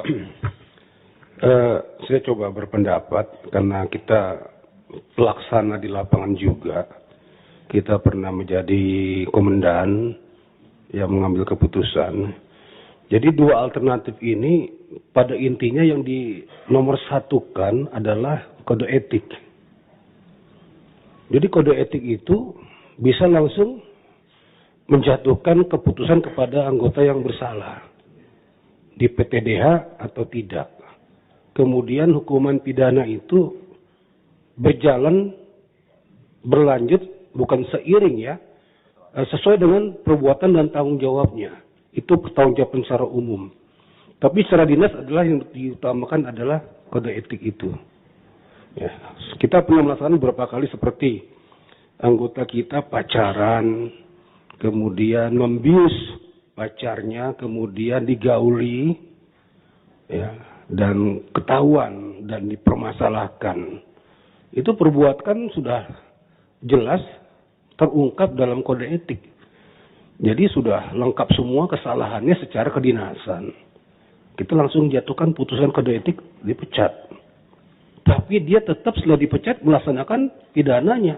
Berapapun keputusannya itu pertanggungjawaban secara umum. Dan demikian, Pak. Jadi gini teman-teman, ya ini kan alternatif, Pak. Tanpa ada pasal A saja dia misalnya tidak melakukan ada kaitan dengan huruf A, kalau dia terpenuhi huruf B atau C dia tetap bisa diberhentikan. Jadi intinya nih apa? Kalau ada orang anggota polisi sudah dipidana penjara yang jenis kejahatannya ancaman hukumannya 5 tahun. Walaupun BC-nya belum terbukti, dia langsung berhenti gitu loh. Karena memang itu berarti nggak berkualitas sebagai anggota polisi lagi. Jadi antara kode etik dengan pidana yang A itu menurut saya nggak bisa kita kait-kaitkan, Pak.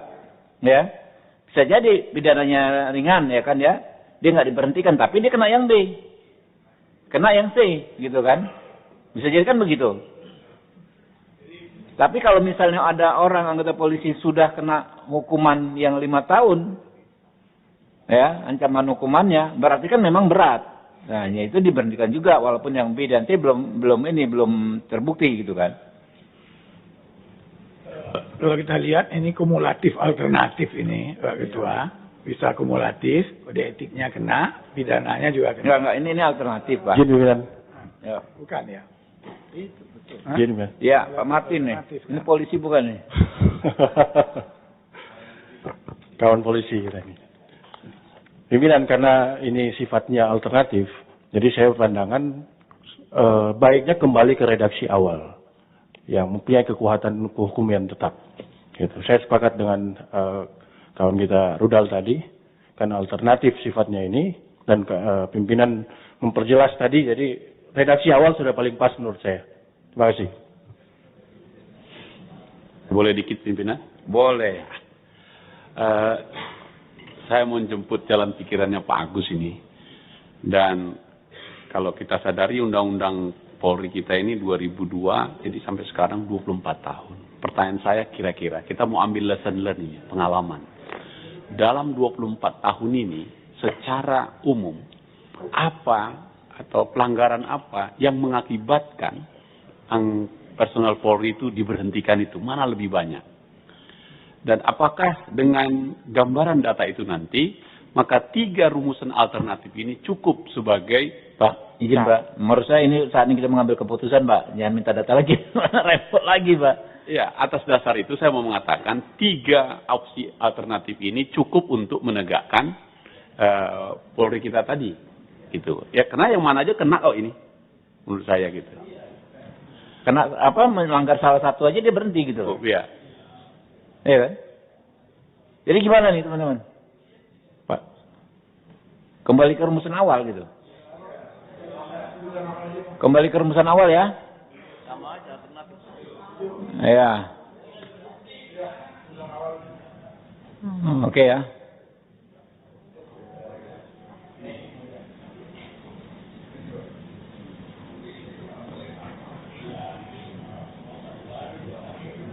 Oke, lanjut. Lanjut Pak. Ketok dulu ya.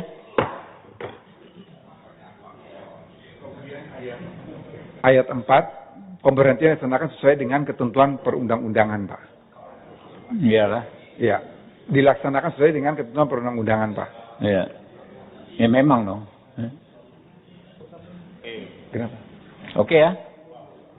Sepakat ya? Tidak. Kalau presiden harus presiden.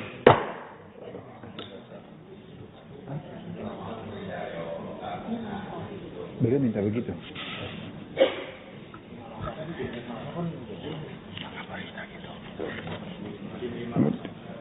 Dan kemudian sekarang sebentar. Yang berikut pemberhentian anggota kepolisian negara Republik Indonesia. Yang berikut ayat 5, Pak. Pemberhentian anggota kepolisian negara Republik Indonesia karena Batas usia pensiun dimaksud ayat 2 huruf B diatur dengan ketentuan sebagai berikut. A. Tamtama dan bintara paling tinggi 59 tahun. B. Perwira pertama, perwira menengah, dan perwira tinggi paling tinggi 60 tahun. C. Khusus untuk perwira tinggi bintang 4. Usia pensiun paling tinggi 60 tahun dan dapat diperpanjang 1 tahun sesuai dengan kebutuhan yang ditetapkan berdasarkan keputusan Presiden. Iyalah ini untuk yang ahli-ahli. Ya, tenang dulu Pak, santai Pak. Tenang. Terus di buah. Tolong sekretariat. Nah. Sesuai, oke. Oke, Pak Wayan apa? Pak Menteri, tolong diberi penjelasan yang bisa kami dapat terima, karena di konsep awal rancangan kami, bintara, tamtama, perwira menengah, perwira tinggi itu semuanya pensiun dalam umur 6 tahun. 60 tahun. Kami tidak ingin menjelaskan, pasti tim kami di sini sudah melalui survei, penelitian, kajian yang mendalam, kenapa itu disamaratakan.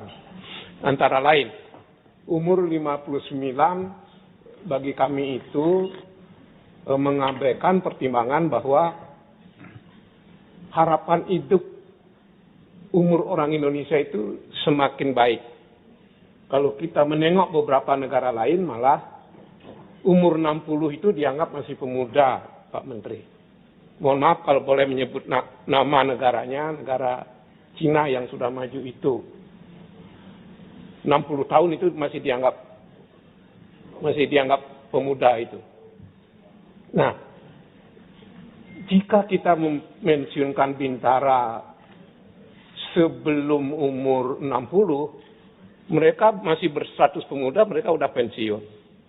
Ada alasan yang setiap saat juga disebut dan fakta di lapangan, kita kekurangan bintara yang luar biasa banyak, Pak Wamen.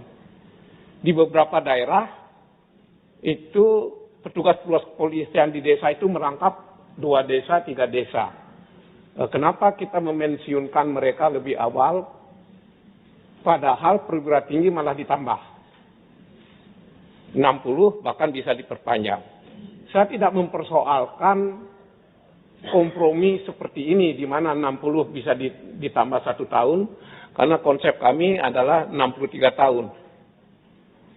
Menurut saya 61 tahun ini masih bisa diterima akal sehat, walaupun kami sebenarnya ingin bertahan dengan konsep lama, yaitu seluruhnya 60 tahun, seluruhnya 60 tahun. Maka berikan penjelasan kepada kami, dan jika Pak Wamen sudi menerima pandangan bahwa bintara juga definisikan umur 60 tahun, ya terima kasih. Berarti Pak Wamen menghargai kerja-kerja teman-teman kita di Komisi 3 beserta tenaga ahli yang ada. Terima kasih. Ya Pak, silakan. Mengapa sampai pemerintah mengusulkan 59 dan 60? Yang pertama, kalau semuanya sama rata 60, maka sesungguhnya yang terjadi adalah demotivasi. Bintara dan tamtama akan mengatakan kami tidak perlu sekolah untuk perwira, toh pensiunnya sama dengan perwira 60 tahun. Yang kedua, kalau semuanya 60 tahun, maka masa kerja bintara tamtama jauh lebih panjang daripada perwira. Bisa dibayangkan bintara dan tamtama itu usia 18 bisa jadi bintara tamtama. Sampai 60 tahun berarti masa kerjanya adalah 42 tahun. Sementara perwira yang sekolahnya lebih tinggi, itu masa kerjanya lebih kecil. Nah, itu mengapa sehingga harus ada pemisahan. Yang kedua, semua aparatur sipil negara juga punya ada gradasi. Mohon maaf kami yang latar belakang akademisi, itu kalau tidak doktor kemudian lektor habis di 60. Doktor 65, guru besar 70. Jadi ada penghargaan kepada mereka yang memang sekolah untuk kemudian bisa menambah usia pensiun itu. Jadi akan ada motivasi bagi bintara tamtama, kalau mau 60 tahun, ya silakan Anda menempuh sekolah. Jadi ini lebih pada kompetisi yang sehat di antara anggota. Kalau semua 60 berarti terjadi demotivasi. Kami tidak perlu sekolah toh usia pensiunnya sama. Mengapa kita tidak 63 tetapi kemudian maksimalnya 61? Ini persoalan regenerasi sendiri dalam tubuh Polri. Jadi itu sudah merupakan pertimbangan yang cukup komprehensif dengan melihat beban tugas, melihat kemudian bagaimana di lapangan sehingga kami memisahkan menjadi 59 dan 60. Demikian. Pak Bimantoro. Izin pimpinan, saya mendengar masukan dari Pak Wamen, saya sangat setuju sekali. Karena kami pun menginginkan adanya motivasi yang lebih juga dari kawan-kawan Tantang dari Bintara agar bisa meningkatkan kompetensinya apabila memang ada di garis depan yang berhadapan dengan kejahatan, pelanggaran dan sebagainya. Jadi saya kira 59 itu usia yang sudah tepat lah untuk dipensiunkan. Terima kasih. Izin pimpinan. Ya, Pak Adam. Saya sependapat juga bahwa poin 5 ya, pemberhentian anggota itu, Tamtama Bintara paling tinggi 59 dan periode pertama periode menengah tinggi 60. Saya sangat setuju dengan apa yang disampaikan pemerintah. Sesuai dengan kondisi real tadi yang disampaikan teman-teman bahwa Tamtama Bintara memang memerlukan. Ya, kalau kita bandingkan dengan undang-undang yang lama kan hanya beda 1 tahun. Dari 58 jadi 59. Jadi saya sependapat dengan apa yang disampaikan pemerintah. Terima kasih. Izin pimpinan. Ya, Pak Sudi. Terima kasih. Tadi pagi sudah saya uraikan panjang lebar, Prof. Ini mau saya sampaikan juga bahwa pendidikan di kepolisian itu kan berjenjang dan juga membutuhkan biaya yang banyak. Jangan sampai teman-teman itu berada di puncak karirnya malah dipensiunkan. Yang kedua, kalau kita membedakan antara Bintara langsung dengan perwira, kan perwira juga ada perwira pertama, perwira menengah, perwira tinggi. Usulan kami adalah Bintara tetap 59, perwira pertama dan menengah 60. Nah, perwira tinggi itu ya di tingkat Brigjen 61. Di tingkat Irjen dan Komjen 62. Dan di tingkat Jenderal penuh 63 dan dapat diperpanjang. Kenapa? Nah, di tingkat itu kan nanti ada mekanisme juga untuk dites kemampuannya, kesehatannya, jabatannya. Nah, ini kan usernya ada di tingkat Polri. Nah, agar biaya yang sudah dikeluarkan oleh negara itu benar-benar tidak terbuang. Kira-kira demikian usulan kami. Terima kasih. Pak Ketua. Udah ya, teman-teman udah bolak-balik ini. Pak Ketua. Bu, kan udah ngomong tadi. Ya, sekali lagi. Soal usia ini Pak Ketua. Ya, baik Pak Ketua, terima kasih. Saya ingat persis penjelasan dari Pak Wamen ya, bahwa perbaikan usia pensiun ini, tadinya itu kan draft awal 60 tahun flat. Supaya ada penyerataan antar institusi aparat penegak hukum. ASN sekarang ini putusannya 60 tahun umum, Pak. Sementara untuk kejaksaan sudah ada perbaikan menjadi 60 tahun juga. Jadi ini mereka semua statusnya ASN.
dan dihadiri oleh anggota dari seluruh fraksi yang ada di DPR RI. Dengan demikian quorum telah tercapai dan dengan mengucapkan Bismillahirrahmanirrahim, perkenankanlah kami selaku pimpinan Dewan membuka rapat paripurna DPR RI yang ke-21 masa persidangan 5 tahun sidang 2025-2026 hari Selasa tanggal 9 Juni 2026 dan kami nyatakan dibuka dan terbuka untuk umum. Hadirin yang kami hormati, marilah kita berdiri dan menyanyikan lagu kebangsaan Indonesia Raya.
Hadirin kami persilakan untuk duduk kembali.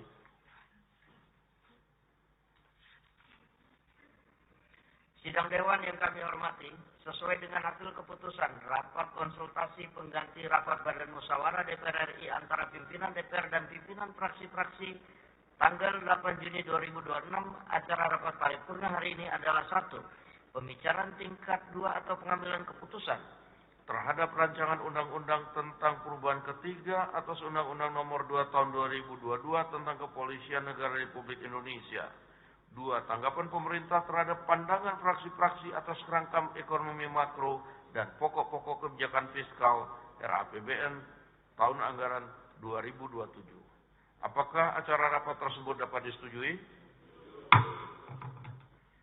Yang terhormat para anggota Dewan dan hadir yang kami muliakan, sebelum memasuki acara rapat paripurna hari ini kepada Menteri Hukum Republik Indonesia, Menteri Sekretaris Negara Indonesia, Kepala Kepolisian Negara Republik Indonesia, jajaran Kementerian Keuangan Republik Indonesia, dan jajaran Kementerian Pendayagunaan Aparatur Negara dan Reformasi Birokrasi, kami persilakan untuk memasuki ruang sidang kepada anggota Dewan agar tetap di tempatnya masing-masing untuk mengikuti acara selanjutnya. Dengan ini rapat kami skors.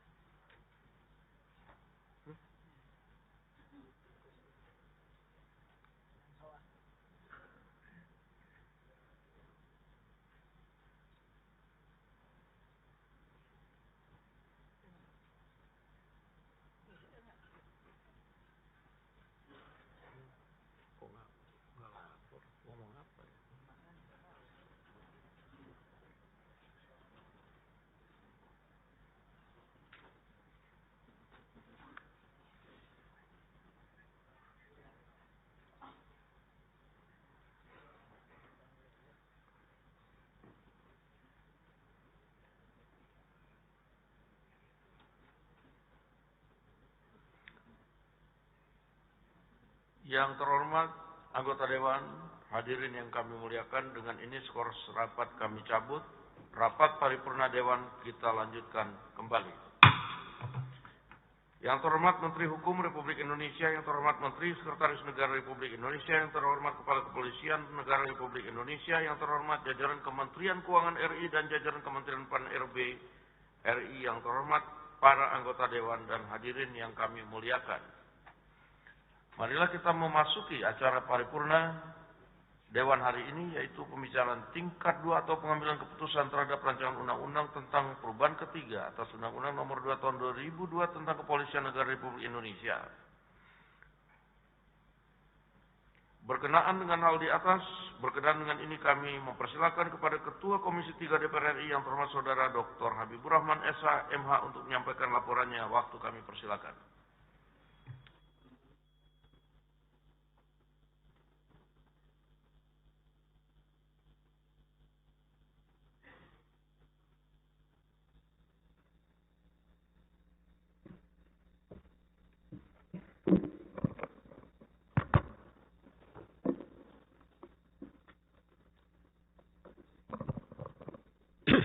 Bismillahirrahmanirrahim. Assalamualaikum warahmatullahi wabarakatuh. Laporan paripurna Komisi 3 DPR RI terkait rancangan undang-undang tentang perubahan ketiga atas Undang-Undang Nomor 2 Tahun 2002 tentang Kepolisian Negara Republik Indonesia dalam rapat paripurna DPR RI Selasa 9 Juni 2026. Assalamualaikum warahmatullahi wabarakatuh. Salam sejahtera bagi kita semua. Salam, Om Swastiastu, Namo Buddhaya, salam kebajikan. Yang kami hormati Ketua dan Wakil Ketua DPR RI, yang kami hormati rekan-rekan anggota DPR RI, yang kami hormati Menteri Sekretaris Negara DPR RI, Menteri Sekretaris Negara Pak Prasetyo Hadi, ini Pak ini nih, siapa namanya? Murdiono yang disempurnakan ini. Yang kami hormati Menteri Hukum Republik Indonesia, Menteri Keuangan Republik Indonesia, yang kami hormati Pak Kapolri Listio Sigit Prabowo. Jarang-jarang beliau hadir di sini. Salah satu Kapolri terbaik sepanjang masa. Kita kasih tepuk tangan. Serta hadirin yang kami muliakan. Puji syukur kehadirat Allah Subhanahu wa taala atas perkenannya kita bisa hadir di acara hari ini, ya. Ada laporan tertulis sudah disiapkan dan nanti akan di-upload di website DPR RI. Saya mohon dianggap dibacakan. Saya hanya akan menjelaskan sedikit pakai PowerPoint supaya teman-teman rekan-rekan juga bisa menjelaskan soal RUU Polri ini kepada konstituen masing-masing di daerah pemilihan. Bisa disetujui ya teman-teman ya. Ya, teman-teman ya. Kita ucapkan puji syukur atas rahmat dari Allah Subhanahu wa taala karena undang-undang ini akhirnya selesai juga.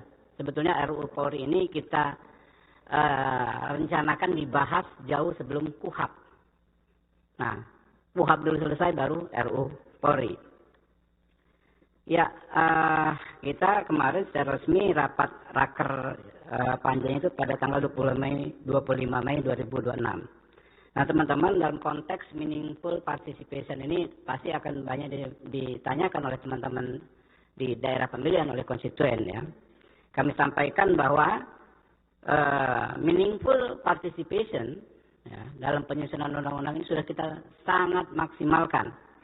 Pada tahap penyusunan ya, kita menggelar setidaknya 12 RDPU ya, untuk menerima masukan masyarakat terkait Undang-Undang Polri ini. Kemudian juga Komisi 3 melakukan kunjungan untuk mendapatkan masukan dari masyarakat, dari universitas di 12 provinsi. Lalu kita mengundang 15 ahli, 6 kelompok masyarakat, 3 kelompok mahasiswa memberikan masukan terhadap upaya reformasi Polri. Kemudian juga saat pembahasan, teman-teman, setelah tanggal 25 Mei kemarin pembahasan, kita melakukan 12 RDPU ya, dilaksanakan untuk menerima masukan dari masyarakat, 6 pakar ilmu hukum, 2 pakar ilmu kesehatan masyarakat, 3 kelompok mahasiswa ya. Pak ilmu hukumnya mungkin bukan 6 tapi 16 ya. Dan 124 masukan tertulis. Akhirnya setelah pembahasan insentif ya, Panja menyelesaikan tugasnya. Teman-teman, kami ingin menginformasikan. Jadi RUU Polri ini kan sebetulnya kita rencanakan, kita bahas sebelum pembahasan KUHAP. Ketika KUHAP dulu dibahas, maka memang banyak sekali masukan masyarakat. Bagaimana kita mereformasi Polri itu sudah kita masukkan di KUHAP. Karena KUHAP itu kan hukum operasional.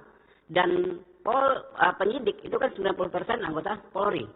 Jadi reformasi Polri itu sudah kita masukkan di KUHAP, sudah mungkin 90%-nya. Kan KUHAP itu hukum acara, hukum operasional, gitu kan ya. Ya kita tahu, sebagaimana pernah saya sampaikan waktu pengesahan KUHAP di sini ya, penguatan pengawasan internal dan eksternal kepada institusi Polri ini sudah begitu luar biasa kita masukkan di KUHAP. Kita bayangkan kalau dulu ya di era KUHAP lama susah sekali mengawasi. Kenapa? Orang diperiksa nggak bisa didampingi advokat. Dengan KUHAP baru sejak saat sebelum ya berstatus sebagai saksi bisa didampingi advokat 24 jam. Ya. Dan advokatnya bisa bersikap aktif, ya, membela kepentingan kliennya. Kalau dulu di KUHAP yang lama cuma boleh duduk dengar diam catat. Ya bagaimana mau mengawasi kinerja penyidik atau anggota Polri. Ya. Kemudian di KUHAP yang baru ada CCTV. Diwajibkan ada CCTV, ada kamera pengawas dalam setiap aktivitas pemeriksaan. Kalau di KUHAP yang lama nggak ada, baru-baru ada CCTV. Makanya kan sering ada kejadian injak kaki, ya, dan lain sebagainya.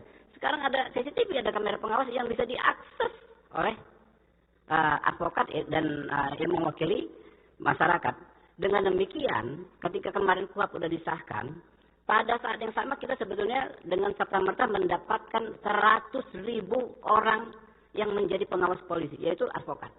100.000 orang advokat ini representasi 200 juta lebih, 300 juta lebih warga negara Indonesia. Jadi pengawasan melekat dari eksternal itu langsung dari masyarakat. Nah, karena itu teman-teman, memang namanya undang-undang itu kan nggak bisa langsung ideal ketika disahkan langsung diimplementasikan 100%, nggak mungkin undang-undang apapun. Nah, kita mengacu ya pada RDPU yang digelar oleh Komisi 3 ya setelah KUHAP baru disahkan. Yang pada akhirnya semuanya itu selesai dengan mengacu pada KUHP dan KUHAP baru. Contoh misalnya kan yang kasus di Sleman, ada bapak-bapak mengejar penjamret ibunya, penjamret istrinya dijadikan tersangka. Kalau kita acuannya pada KUHAP baru, dia nggak bisa jadi tersangka. Dan alhamdulillah diterapkan demikian. Begitu juga kasus guru honorer yang dijadikan tersangka di Karo, Tanah Karo, Sumatera Utara. Bukan guru honorer, videografer, Amsal Sitepu. Demikian juga dengan mengacu KUHP dan KUHAP baru, maka bisa mengontrol penyidik. Begitu juga kasus guru honorer di Muaro Jambi yang dijadikan tersangka hanya karena mencukur muridnya rambut. Ya. Dengan mengacu pada KUHP dan KUHAP baru, maka penyidik bisa diawasi, anggota Polri bisa diawasi, sehingga tidak terjadi abuse of power. Banyak sekali yang kita lakukan. Namun demikian, teman-teman, masih ada beberapa hal yang memang kita harus perbaiki di Undang-Undang Polri. Itulah yang kita kerjakan kemarin. Yang pertama, pokok-pokok pembahasan dalam RUU Polri ya. Yang pertama adalah penegasan terhadap tujuan dan arah transformasi Polri yang terbuka, transparan, profesional, berintegritas, serta berkualitas dalam pelayanan masyarakat. Yang kedua, penguatan fungsi, pengawasan, dan penerapan prinsip keterbukaan dengan pemanfaatan sistem teknologi dan informasi yang modern. Yang ketiga, jaminan netralitas dan profesional Polri dalam sistem atau tata kelola dan pembinaan karir sumber daya manusia. Keempat, penguatan pelaksanaan tugas kepolisian yang berorientasi pada kualitas pelayanan masyarakat, perlindungan dan pengayoman masyarakat, penegakan hukum dan penanggulangan kejahatan. Kelima, pengaturan secara ketat dan jelas tentang anggota Polri yang bertugas di luar institusi Polri. Dan ini acuannya juga adalah putusan-putusan MK. Keenam, pengaturan mengenai pemberhentian anggota Polri dan batas usia pensiun anggota Polri yang disesuaikan dengan kebutuhan organisasi secara lebih jelas dan teratur. Ketujuh, penerapan dan internalisasi kurikulum pendidikan yang mencakup prinsip hukum humanis, demokratis, dan perlindungan terhadap hak asasi manusia. Kedelapan, penguatan dan fungsi serta kedudukan Komisi Kepolisian Nasional. Demikian laporan kami sampaikan. Kami mohon agar bisa diproses selanjutnya laporan kami ini. Terima kasih. Billahi taufiq wal hidayah. Wassalamualaikum warahmatullahi wabarakatuh.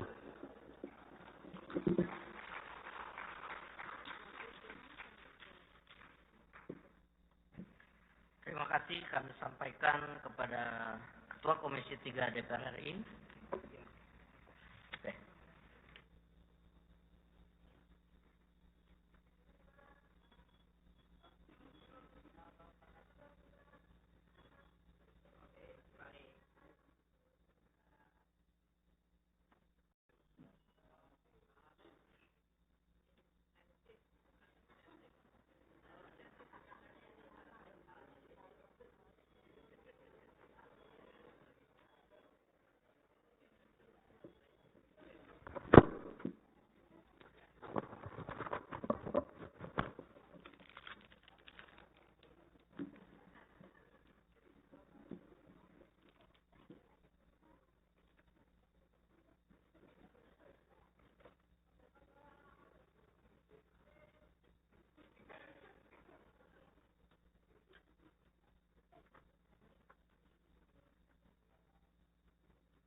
Tiba saatnya kami minta persetujuan fraksi-fraksi terhadap rancangan undang-undang tentang perubahan ketiga atas Undang-Undang Nomor 3 Tahun 2002 tentang Kepolisian Negara Republik Indonesia. Apakah dapat disetujui untuk disahkan menjadi undang-undang?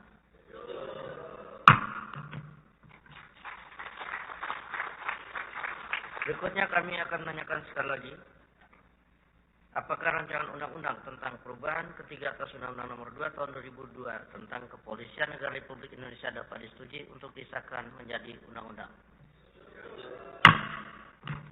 Terima kasih.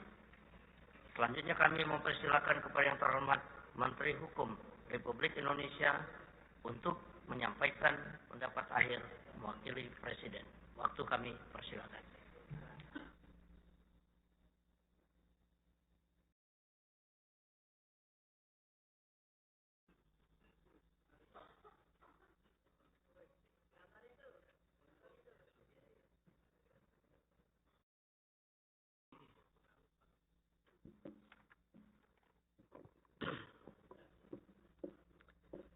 Bismillahirrahmanirrahim. Assalamualaikum warahmatullahi wabarakatuh. Salam sejahtera bagi kita semua. Shalom, Om Swastiastu, Namo Buddhaya, salam kebajikan. Yang terhormat pimpinan dan anggota Dewan Perwakilan Rakyat Republik Indonesia. Izinkan saya membacakan pendapat akhir Presiden atas rancangan Undang-Undang tentang perubahan ketiga atas Undang-Undang Nomor 2 Tahun 2002 tentang Kepolisian Negara Republik Indonesia.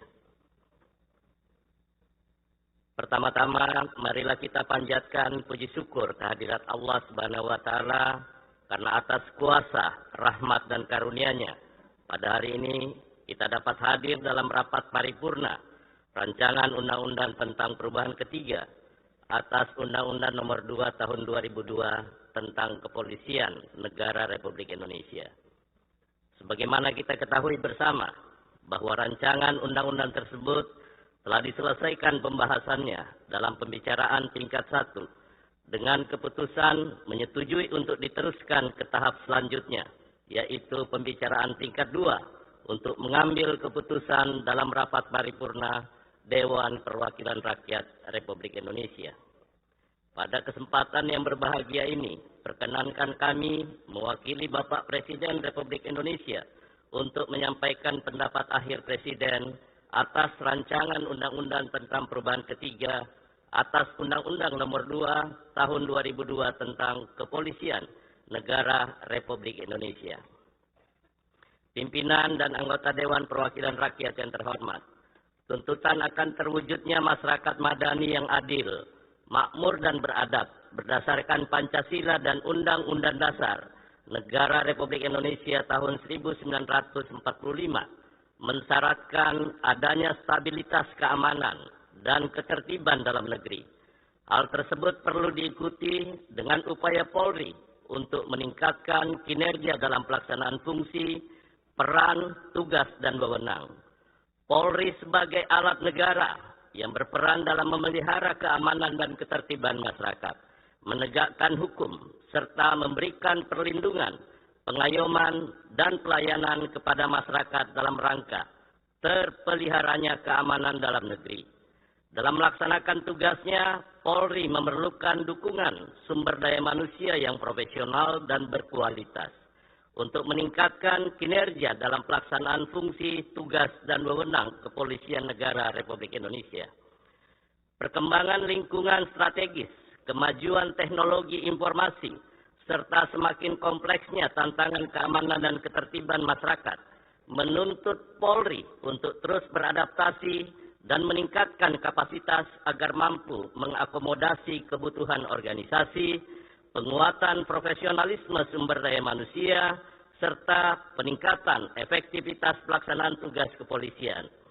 Oleh karena itu, keberadaan landasan hukum yang lebih responsif dan adaptif menjadi kebutuhan yang mendesak guna memastikan Polri dapat menjalankan fungsi dan kewenangannya secara optimal sesuai dengan tuntutan zaman. Pimpinan dan anggota Dewan Perwakilan Rakyat Republik Indonesia yang terhormat, perkenankan kami menyampaikan beberapa hal yang menjadi penguatan dalam RUU Polri, yakni 1. Penegasan tugas dan tanggung jawab Kapolri yang tidak hanya bertanggung jawab atas penyelenggaraan kegiatan dan pembinaan sumber daya manusia, tapi juga terhadap ketersediaan sarana dan prasarana. Kedua, penyesuaian kebutuhan tugas pokok yang dilaksanakan Kepolisian Negara Republik Indonesia. Ketiga, mengakomodir ketentuan Undang-Undang Nomor 8 Tahun 2026 tentang penyandang disabilitas dalam pengangkatan menjadi anggota Kepolisian Negara Republik Indonesia. Keempat, pemenuhan hak-hak anggota Kepolisian Negara Republik Indonesia. 5. Pengisian jabatan oleh anggota Kepolisian Negara Republik Indonesia di luar organisasi Kepolisian Negara Republik Indonesia. Keenam, batas usia pensiun anggota Kepolisian Negara Republik Indonesia. Ketujuh, penyelenggaraan dan pembinaan pendidikan profesi Kepolisian Negara Republik Indonesia. Dan yang terakhir, penguatan tugas dan fungsi Komisi Kepolisian Nasional. Berdasarkan hal tersebut di atas dan setelah mempertimbangkan secara sungguh-sungguh persetujuan fraksi-fraksi, izinkanlah kami mewakili Bapak Presiden Republik Indonesia dalam rapat paripurna yang terhormat ini dengan mengucapkan puji syukur kepada Allah Subhanahu wa Ta'ala. Presiden menyatakan setuju terhadap rancangan undang-undang tentang perubahan ketiga atas Undang-Undang Nomor 2 Tahun 2002 tentang Kepolisian Negara Republik Indonesia. Pada akhirnya kami mewakili Bapak Presiden menyampaikan ucapan terima kasih dan penghargaan yang setinggi-tingginya kepada pimpinan dan anggota Dewan Perwakilan Rakyat Republik Indonesia yang terhormat yang dengan penuh dedikasi, kerja keras, pemikiran, perhatian, dan kerjasama untuk dapat menyelesaikan pembahasan rancangan undang-undang ini. Semoga Allah Subhanahu wa Ta'ala senantiasa melimpahkan rahmat dan karunia-Nya kepada kita semua. Wassalamualaikum warahmatullahi wabarakatuh. Om Santi Santi Santi Om. Atas nama Presiden Republik Indonesia, Menteri Hukum Republik Indonesia, Supratman Andi Aktas.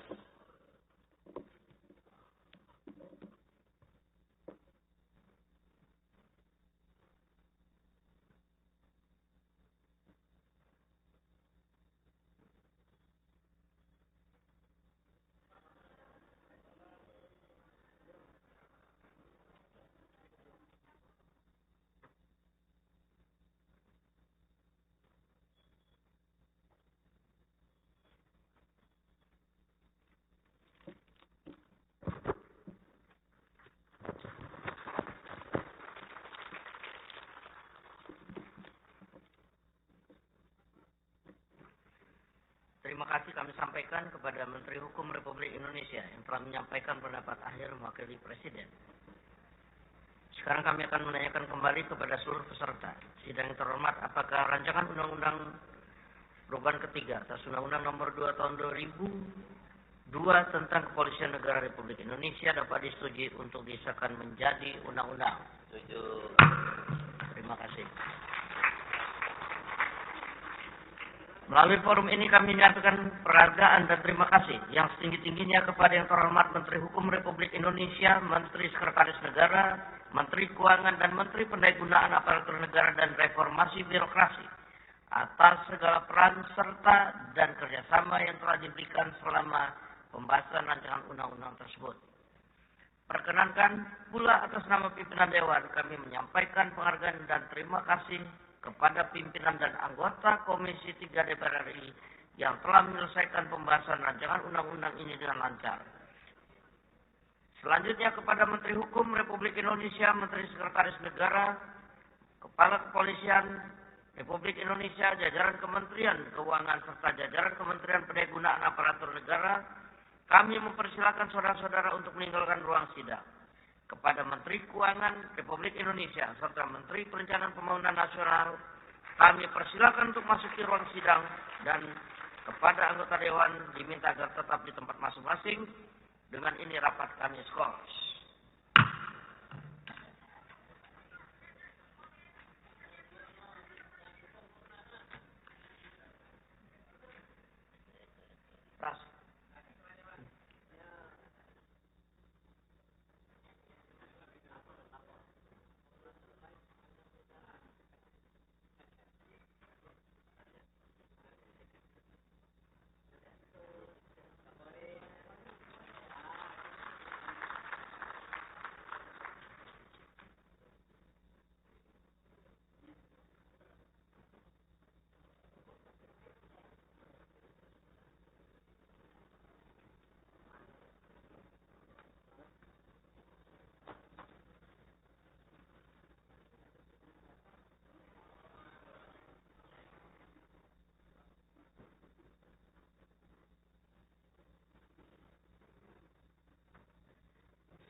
Baik, hadirin yang kami muliakan, dengan ini skor rapat kami cabut, rapat paripurna Dewan kita lanjutkan kembali. Yang terhormat Menteri Keuangan Republik Indonesia, yang terhormat Menteri Perencanaan Pembangunan Nasional, Kepala Bappenas Republik Indonesia, yang terhormat para anggota Dewan, hadirin sekalian yang kami muliakan, marilah kita memasuki acara terakhir rapat paripurna Dewan pemerintah terhadap pandangan fraksi-fraksi atas kerangka ekonomi makro dan pokok-pokok kebijakan fiskal KEM PPKF RAPBN tahun anggaran 2027. Sebagaimana kita ketahui bersama bahwa fraksi-fraksi telah menyampaikan pandangan fraksi-fraksi atas kerangka ekonomi makro dan pokok-pokok kebijakan fiskal RAPBN tahun anggaran 2027 pada rapat paripurna tanggal 4 Juni 2026 yang lalu, dan sesuai dengan ketentuan pasal 167 ayat 5 Peraturan DPR RI nomor 1 tahun 2020 tentang tata tertib yang menyebutkan bahwa pemerintah memberikan tanggapan terhadap pandangan fraksi sebagaimana dimaksud pada ayat 4 dalam rapat paripurna DPR.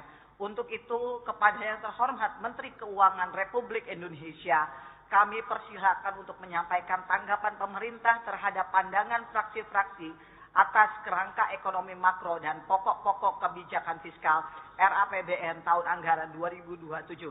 Kami persilakan.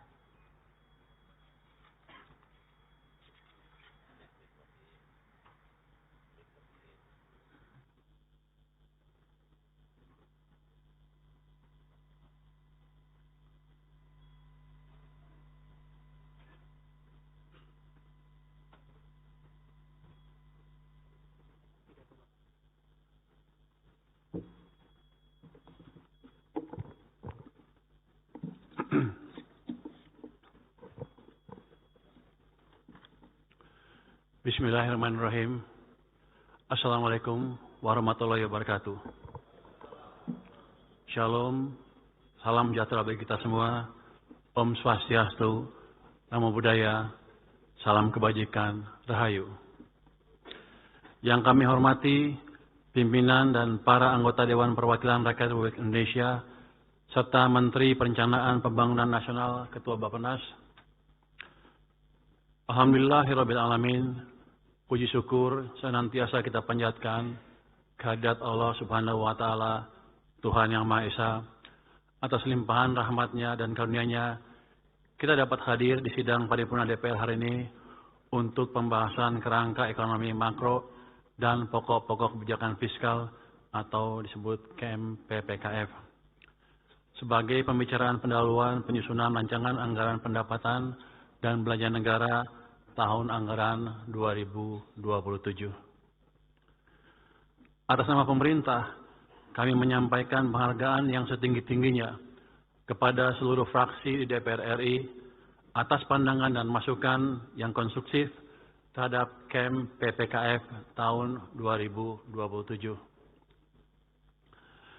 Seluruh pandangan dan masukan tersebut menjadi catatan penting dan perhatian bagi pemerintah, sekaligus memberikan keyakinan bahwa kita semua memiliki semangat dan komitmen yang sama untuk tetap menjaga agar RAPBN tahun anggaran 2027 sehat dan efektif untuk mendukung agenda pembangunan.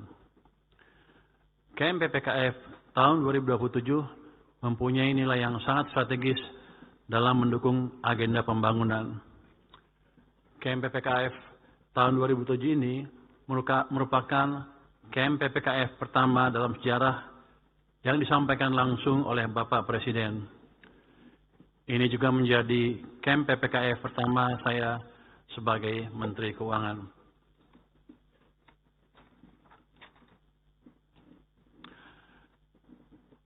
Yang akan kami tindak lanjut sebagai basis penyusunan arsitektur RAPBN tahun 2027.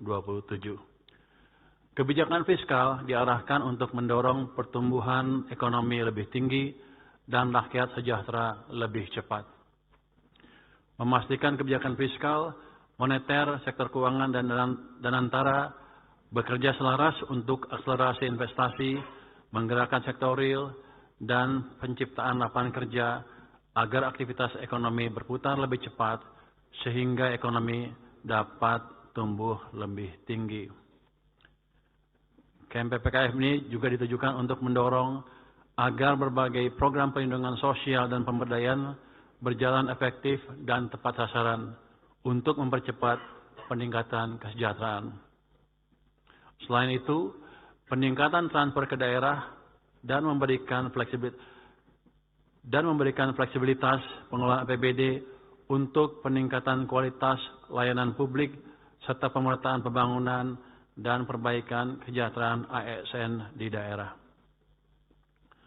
Pimpinan dan para anggota Dewan yang terhormat, pada kesempatan yang baik ini, perkenankan kami menyampaikan tanggapan atas pandangan fraksi Partai Demokrasi Perjuangan, fraksi Partai Golongan Karya, fraksi Partai Gerakan Indonesia Raya, fraksi Partai Nasional Demokrat, fraksi Partai Kebangkitan Bangsa, fraksi Partai Keadilan Sejahtera, fraksi Partai Amanat Nasional, dan fraksi Partai Demokrat terkait target pertumbuhan ekonomi tahun 2027. Pemerintah menyampaikan apresiasi atas dukungan yang solid terhadap upaya pencapaian target pertumbuhan ekonomi pada tahun 2027 yang lebih tinggi sebagai transmisi menuju pertumbuhan 8% pada tahun 2029. Laju pertumbuhan ekonomi yang lebih tinggi ini diharapkan menjadi fondasi yang kokoh untuk akselerasi peningkatan derajat kesejahteraan bagi seluruh rakyat Indonesia. Adapun strategi yang ditempuh untuk mencapai pertumbuhan ekonomi yang lebih tinggi tersebut adalah sebagai berikut. Yang pertama, mendorong kebijakan fiskal, moneter, dan sektor keuangan yang selaras dan saling menguatkan. Kemudian, mengakselerasikan investasi bernilai tambah tinggi yang berorientasi ekspor dan mendorong peran Danantara untuk percepatan investasi yang produktif pada sektor strategis, sekaligus investasi jangka panjang untuk leverage aset negara melalui peningkatan partisipasi investor global. Investasi yang dilakukan difokuskan pada sektor-sektor strategis yang mampu memperkuat posisi Indonesia dalam rantai pasar global, pasok global, dan menyerap tenaga kerja dengan keterampilan dan tingkat upah yang lebih baik. Selain itu juga mendorong peningkatan daya beli melalui efektivitas program perlindungan sosial, stabilitas harga, dan pengendalian inflasi, serta perluasan keselamatan kerja, sehingga konsumsi rumah tangga dapat tumbuh dengan kuat. Kemudian, melaksanakan program unggulan secara efektif dan berkualitas, sehingga multiplier efeknya kuat bagi perekonomian dan memberi manfaat yang nyata bagi masyarakat. Berbagai program prioritas seperti makan bergizi gratis, koperasi desa Kelurahan Merah Putih, dan sekolah rakyat terus didorong lebih efektif dan berkualitas sehingga menciptakan multiplier efek yang luas. Melalui berbagai kebijakan tersebut, aktivitas ekonomi dapat berputar lebih cepat, sektor real bergerak lebih kuat sehingga mendorong peningkatan konsumsi dan menggairahkan investasi yang memacu laju pertumbuhan ekonomi yang lebih tinggi, yang pada tahun 2027 ditargetkan sebesar 5,8% sampai dengan 6,5% sebagai transmisi menuju pertumbuhan 8% pada tahun 2029. Pimpinan dan para anggota Dewan yang terhormat, untuk mendukung pertumbuhan ekonomi yang berkelanjutan, maka diperlukan stabilitas ekonomi yang mantap melalui pengendalian inflasi. Pada tahun 2027, inflasi dijaga pada kisaran 1,5% sampai dengan 3,5%. Upaya pengendalian inflasi dilakukan melalui sinergi kebijakan fiskal dan moneter untuk menjaga pasokan dan stabilitas harga komoditas, terutama pangan dan energi. Pemerintah juga terus mengantisipasi risiko imported inflation melalui koordinasi dengan Bank Sentral. Di samping itu, sinergi dan koordinasi pemerintah pusat dan daerah dengan otoritas moneter melalui tim pengendalian inflasi pusat dan daerah terus diperkuat untuk memastikan efektivitas pengendalian inflasi. Di tengah ketidakpastian global yang masih tinggi, koordinasi antara kebijakan fiskal dan moneter terus diperkuat untuk memastikan kebijakan fiskal dan moneter berjalan selaras tanpa menimbulkan crowding out effect sehingga stabilitas ekonomi dan pasar keuangan dapat dijaga untuk menopang pertumbuhan ekonomi. Jalan dengan hal tersebut, maka pada tahun 2027 nilai tukar diperkirakan di kisaran Rp16.800 sampai dengan Rp17.500 per US dollar. Sedangkan suku bunga surat berharga negara tenor 10 tahun terkendali pada kisaran 6,5% sampai dengan 7,3%. Sejalan dengan upaya menjaga stabilitas ekonomi, pemerintah juga terus mencermati dinamika harga komoditas global, khususnya minyak. Dengan mempertimbangkan ketidakpastian global yang masih tinggi, pemerintah menetapkan rentang asumsi ICP di kisaran $70 per barel sampai dengan $95 per barel. Rentang asumsi ICP tersebut telah mempertimbangkan potensi risiko dan strategi mitigasinya, sehingga di tengah ketidakpastian global yang masih tinggi, peran APBN sebagai shock absorber dapat dijalankan secara optimal. Pimpinan dan anggota Dewan yang kami hormati, dengan mencermati dinamika perekonomian terkini dan prospek ke depan, kami optimis perekonomian Indonesia akan mampu berputar lebih cepat dan tumbuh lebih tinggi sebagai fondasi akselerasi peningkatan kesejahteraan rakyat. Untuk itu, kebijakan fiskal tahun 2027 diarahkan untuk mendorong perekonomian tumbuh lebih tinggi, sejahtera lebih cepat. Selaras dengan itu, kebijakan fiskal difokuskan untuk mendukung 8 klaster program prioritas nasional dan 1 pendukung enabler yang terdiri dari 60 program kerja. 8 klaster program kerja prioritas nasional tersebut adalah 1. Kedaulatan pangan, 2. Kemandirian energi dan air, 3. Pendidikan, 4. Kesehatan, 5. Hilirisasi dan industrialisasi, 6. Infrastruktur, perumahan, dan ketahanan bencana, 7.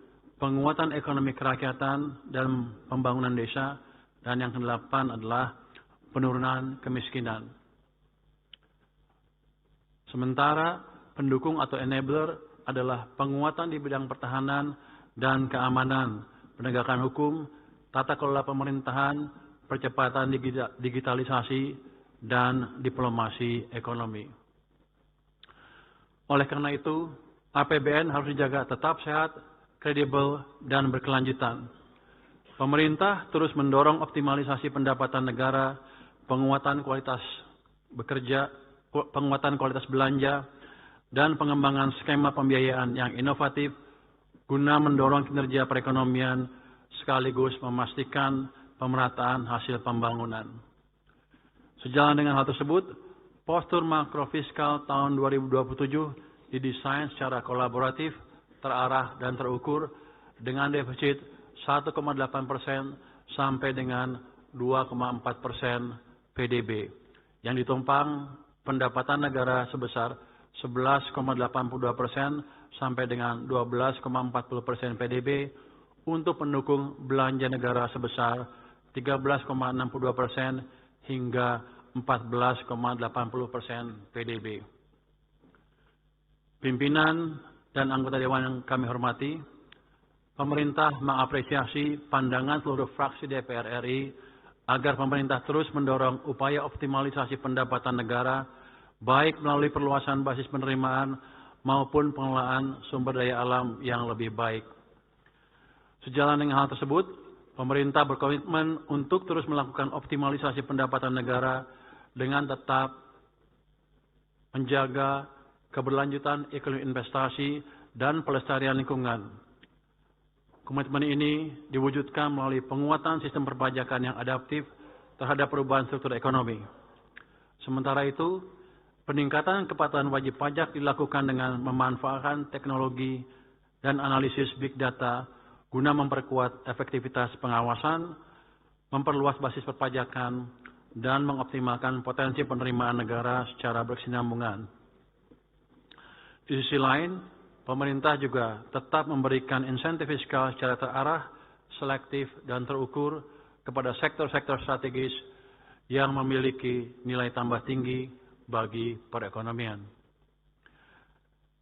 Dari sisi penerimaan negara bukan pajak, optimalisasi dilakukan melalui penguatan penerimaan berbasis sumber daya alam, peningkatan tata kelola yang transparan dan akuntabel, dan inovasi layanan untuk meningkatkan kualitas pelayanan publik. Upaya ini didukung oleh pengawasan dan penegakan hukum yang lebih kuat, serta optimalisasi penagihan piutang untuk memaksimalkan potensi penerimaan negara. Pemerintah mengapresiasi pandangan seluruh fraksi DPR RI mengenai pentingnya menjaga dan meningkatkan kualitas belanja negara dalam mendukung agenda pembangunan. Pemerintah terus berkomitmen meningkatkan kualitas belanja negara melalui upaya efisiensi dan refocusing agar alokasi anggaran semakin produktif, tepat sasaran, dan mampu memberikan dampak nyata bagi perekonomian dan masyarakat. Sejalan dengan hal tersebut, pemerintah terus mendorong efektivitas subsidi dan perlindungan sosial dalam melindungi daya beli dan pengentasan kemiskinan.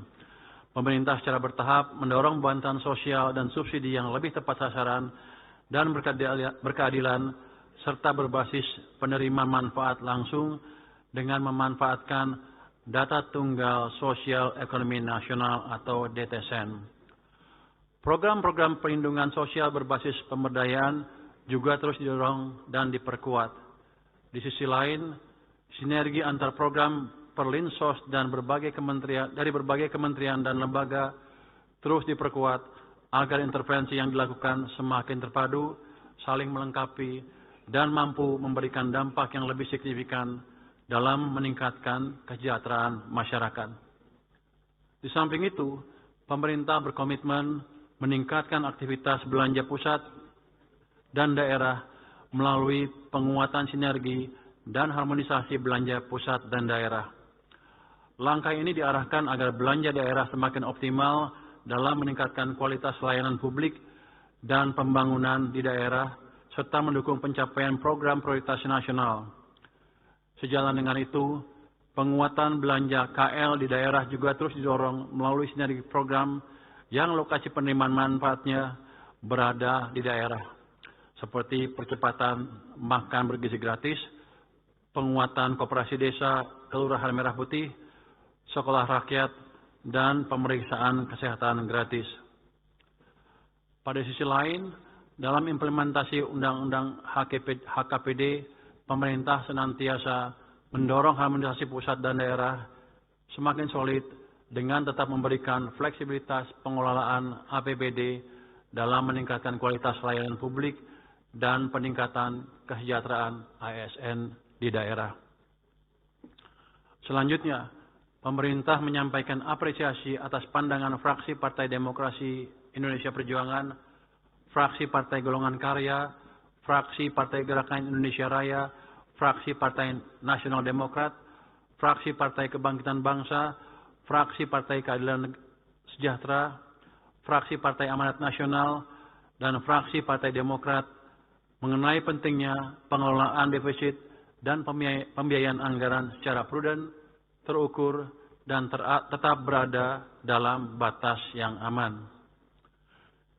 Kebijakan pengelolaan defisit dan pembiayaan anggaran tersebut tidak hanya diarahkan untuk memenuhi kebutuhan pendanaan jangka pendek, tetapi juga untuk menjaga kesinambungan fiskal dalam jangka menengah dan panjang. Oleh karena itu, kebijakan pembiayaan anggaran senantiasa diarahkan untuk mendorong kegiatan produktif yang dapat memperkuat daya saing dan ketahanan ekonomi nasional dalam jangka menengah dan jangka panjang.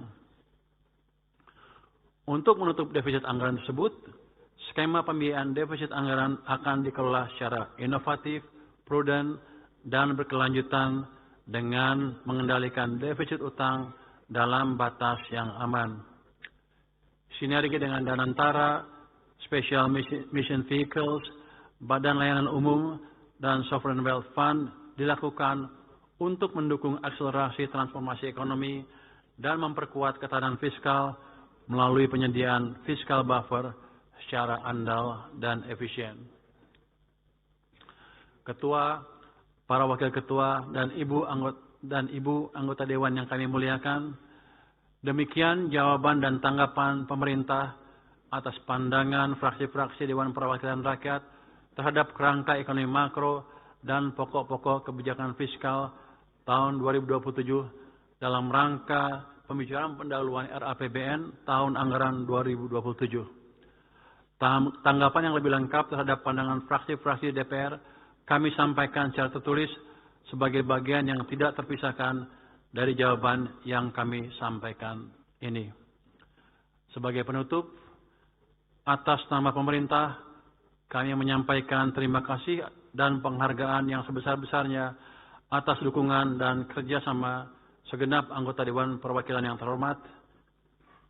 Semoga pembicaraan pendahuluan RAPBN tahun anggaran 2027 dapat berjalan lancar dan sesuai dengan jadwal yang telah ditetapkan.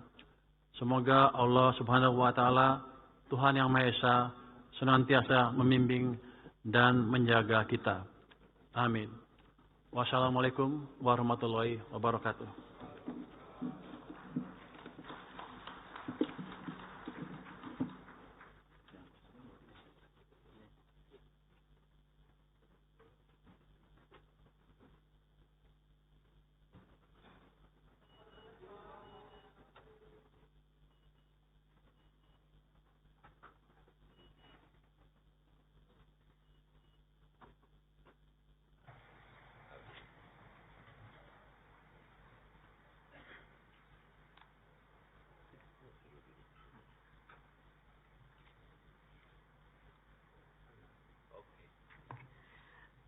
Terima kasih kami sampaikan kepada Menteri Keuangan Republik Indonesia yang telah menyampaikan tanggapan pemerintah terhadap pandangan fraksi-fraksi atas kerangka ekonomi makro dan pokok-pokok kebijakan KMPPKF RAPBN tahun anggaran 2027.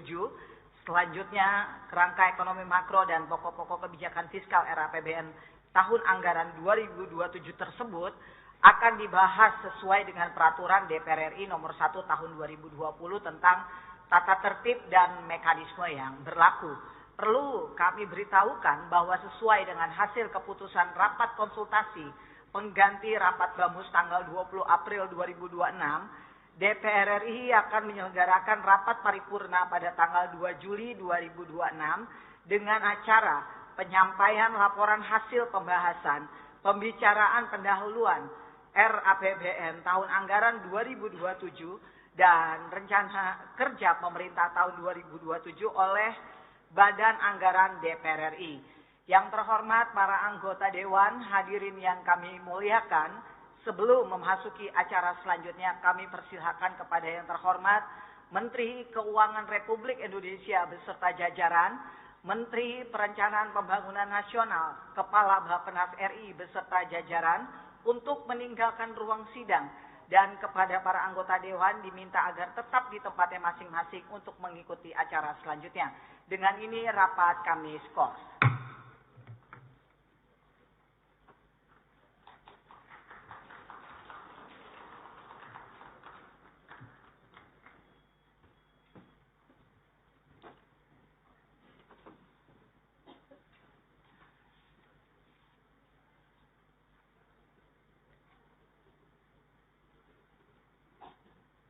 Yang terhormat para anggota Dewan, hadirin yang kami muliakan, dengan ini skor rapat kami cabut, rapat paripurna Dewan kita lanjutkan kembali. Sidang Dewan yang terhormat, hadirin yang kami muliakan, selesailah acara rapat paripurna Dewan hari ini. Selaku pimpinan rapat kami menyampaikan ucapan terima kasih kepada para anggota Dewan atas keikutsertaan dalam mengikuti rapat paripurna Dewan hari ini. Dengan seizin sidang Dewan, kami menutup rapat paripurna ini dengan ucapan Alhamdulillahirabbil alamin. Wassalamualaikum warahmatullahi wabarakatuh. Om Santi Santi, Om Namo Buddhaya, salam kebajikan.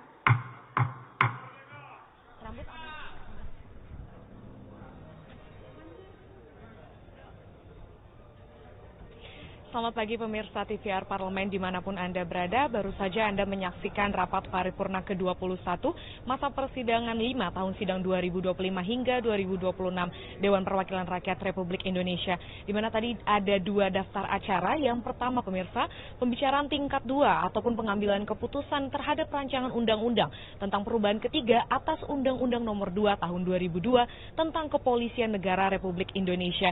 Di mana tadi seperti kita telah saksikan juga rancangan undang-undang ini telah disahkan menjadi undang-undang perubahan ketiga atas Undang-Undang Nomor 2 Tahun 2002 tentang Kepolisian Negara Republik Indonesia. Di mana tadi terdapat 8 pokok pembahasan dalam rancangan undang-undang ini. Yang pertama, penegasan terhadap tujuan dan arah transformasi Polri yang terbuka, transparan, profesional, berintegritas serta berkualitas dalam pelayanan masyarakat. Yang kedua, penguatan fungsi pengawasan dan penerapan prinsip keterbukaan dengan pemanfaatan sistem teknologi informasi yang modern, dan seterusnya. Dilanjutkan juga dengan acara yang kedua pemirsa, yakni tanggapan pemerintah terhadap pandangan fraksi-fraksi atas kerangka ekonomi makro dan pokok-pokok kebijakan fiskal atau yang sering juga kita sebut sebagai KEM PPKF RAPBN tahun anggaran 2027. Di mana DPR RI juga akan menyelenggarakan rapat paripurna lanjutan pada tanggal 2 Juli 2026 untuk menindaklanjuti hal ini. Demikian laporan kami pemirsa, selamat menyaksikan acara selanjutnya. Terima kasih.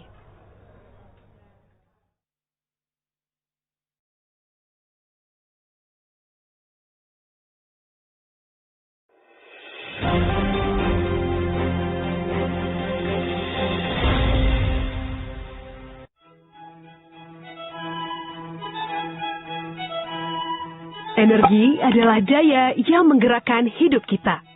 Lingkungan adalah warisan yang harus kita jaga. Dan investasi adalah jalan menuju cerahnya masa depan bangsa.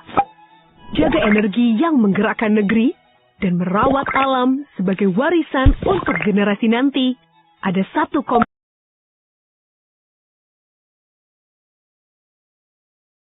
sesuai ketentuan perundang-undangan. Ayat 8, ketentuan lebih lanjut mengenai pemberhentian anggota Kepolisian Negara Republik Indonesia sebagaimana dimaksud pada ayat 1 dan perpanjangan usia pensiun sebagaimana dimaksud pada ayat 7 diatur dalam peraturan pemerintah. Demikian pimpinan.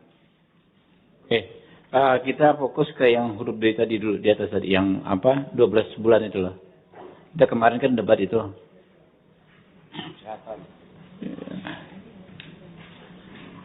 Tidak dapat melaksanakan tugas terus-menerus selama 12 bulan karena sakit jasmani atau rohani. Saya pikir ini kurang manusiawi ya, orang sakit malah kita berhentikan gitu ya. Saya usul kita drop nih. Pendapat teman-teman gimana? Pak Ketua. Iya. Iya, jangan tanggung jawab institusi dong kalau ada anggota sakit kan, tidak dapat menjalankan tugas, tanggung jawab institusi menyembuhkannya, harusnya justru itu ya. Ya, Bu Mercy. Baik, terima kasih Pak Ketua. Untuk poin D saya setuju kita drop, karena memang betul tidak humanis. Mereka yang menjalankan tugas tertembak misalnya, atau kemudian mengalami cacat dan sesudah itu diberhentikan hanya karena isu kesehatan. Saya kira ini sangat-sangat tidak manusiawi. Yang kedua, bisa jadi juga ada berdampak terhadap mental health karena penugasan. Jadi mungkin ditempatkan di bidang-bidang yang relevan terkait dengan kondisinya. Di pasal sebelumnya kita sudah mensahkan bagi yang mengalami difabilitas. Jadi saya kira supaya inherent dengan pasal yang sudah kita sahkan di atas itu, poin D drop aja Pak Ketua. Terima kasih. Ya, ada Pak Wayan.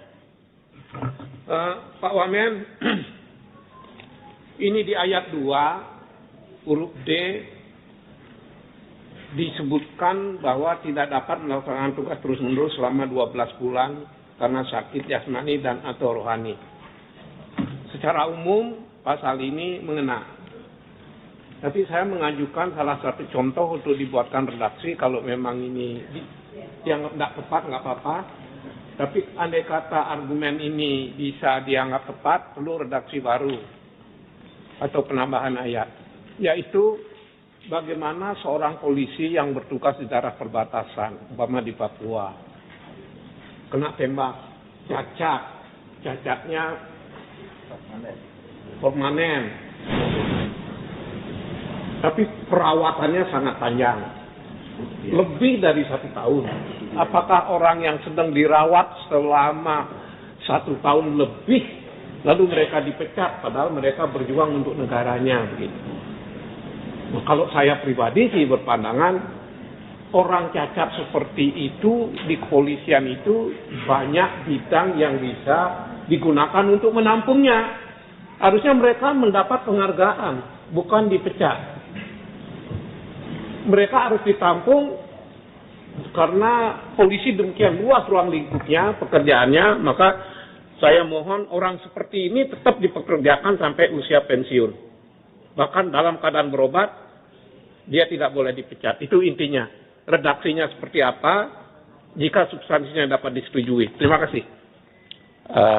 Teman-teman, kan ini terkait apa yang menyebabkan orang diberhentikan, Pak. Jadi dengan hormat. Bukan soal apakah dia ditempatkan di mana, mungkin di tempat aturan yang lain nanti, Pak. Di PP-nya kah apa. Tapi yang jelas kita sudah sepakat tidak ada pasal ini dulu, Pak, menurut saya. Nah, saya perlu ini Pak Inca Panjaitan. Pimpinan, saya setuju dengan apa yang tadi sudah disampaikan dan diskusi kita kemarin juga berkenaan dengan ini. Karena itu saya setuju dari apa yang disampaikan pemerintah tadi. Terima kasih. Pak Wamen gimana? Atau anggota ada lagi? Pak Tandra dulu. Ya, terima kasih. Jadi kami sepakat, kami setuju agar ini di drop aja. Nanti persoalan itu bisa diatur dalam Perkap mengenai, karena kalau kita bicara pasal ini bisa dibagi banyak hal. Ada yang menjalankan tugas tapi tidak mendapatkan kecelakaan, ya kalau sakit menerus begini ya mengganggu jalannya organisasi. Nah, tapi kalau mereka yang menjalankan tugas, jangankan di Papua, kasus DKI kemarin, sampai kepalanya diganti besi atau diganti plastik. Masa mereka dalam menjalankan tugas berjasa bagi bangsa dan negara, walaupun diberhentikan secara hormat, tapi kan biaya perawatannya besar sekali. Mereka tidak akan mampu. Dan itu bukan saja menyangkut orang itu pribadi, menyangkut anak-anaknya yang masih sekolah, yang sebagainya. Jadi saya pikir juga institusi Polri juga pasti setuju. Dan kami minta agar itu diatur di dalam peraturan Kapolri saja. Pasal ini kami setuju untuk di drop. Terima kasih. Pak Rudi. Ya, terima kasih pimpinan. Saya juga berpendapat bahwa pasal ini tidak usah dinormalkan dalam undang-undang.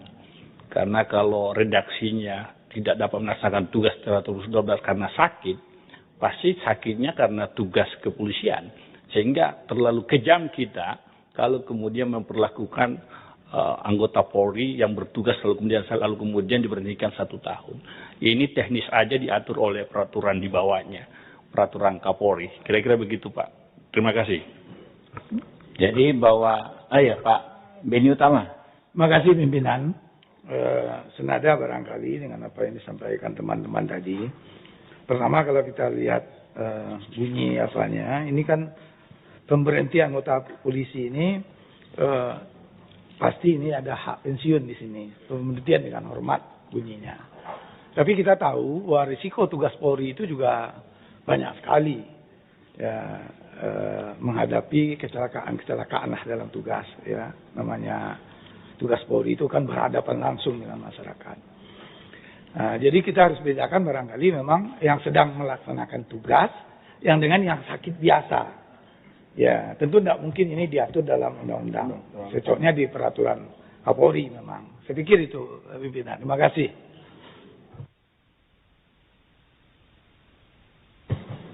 Iya, Pak Adam. Terima kasih pimpinan. Saya mendukung beberapa teman yang sudah menyampaikan. Saya rasa kalau memang anggota kepolisian tersebut terluka dan sebagainya akibat tugasnya, saya rasa 12 bulan ini sedikit sekali. Jadi perlu dicari suatu kalimat atau sekalian dihapus. Karena apapun juga terhadap petugas kepolisian yang betul-betul bertugas dalam rangka apakah tadi di Papua, lalu di daerah-daerah keras lainnya, saya rasa 12 bulan ini kasihan. Terima kasih, pimpinan. Pak Wamen. Pemerintah setuju dihapus, Pak. Oke ya. Ya. Lanjut.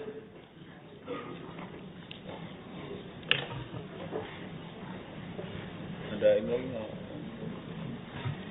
Pimpinan, ya. Ada ayat 3 ini kami ingin memberikan masukan. Pak, ayat 3. Saya bacakan aja. Anggota Kepolisian Negara Republik Indonesia dapat diberhentikan tidak dengan hormat dari jabatannya sebagaimana dimaksud pada ayat 1 huruf B karena A. Dipidana berdasarkan putusan pengadilan yang telah memiliki kekuatan hukum tetap. Nah, menurut saya ini kurang jelas ini. Nanti batasannya itu apa? Karena ya tadi ini sekaligus ini endang masukannya itu karena di dalam KUHP baru jenis hukuman itu banyak sekali. Ya, permaafan hakim, tindakan dan macam-macam. Jadi kalau menurut saya rumusannya dengan ancaman hukuman misalnya dipidana berdasarkan putusan pengadilan yang telah mempunyai kekuatan hukum tetap dengan ancaman pidana bagaimana maksimal berapa tahun? 5 tahun. Iya, sehingga ini jelas.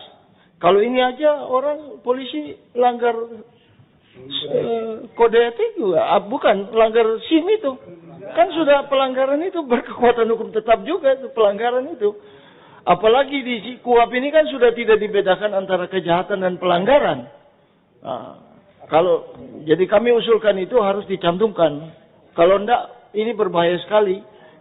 Bisa bermasalah. Terima kasih.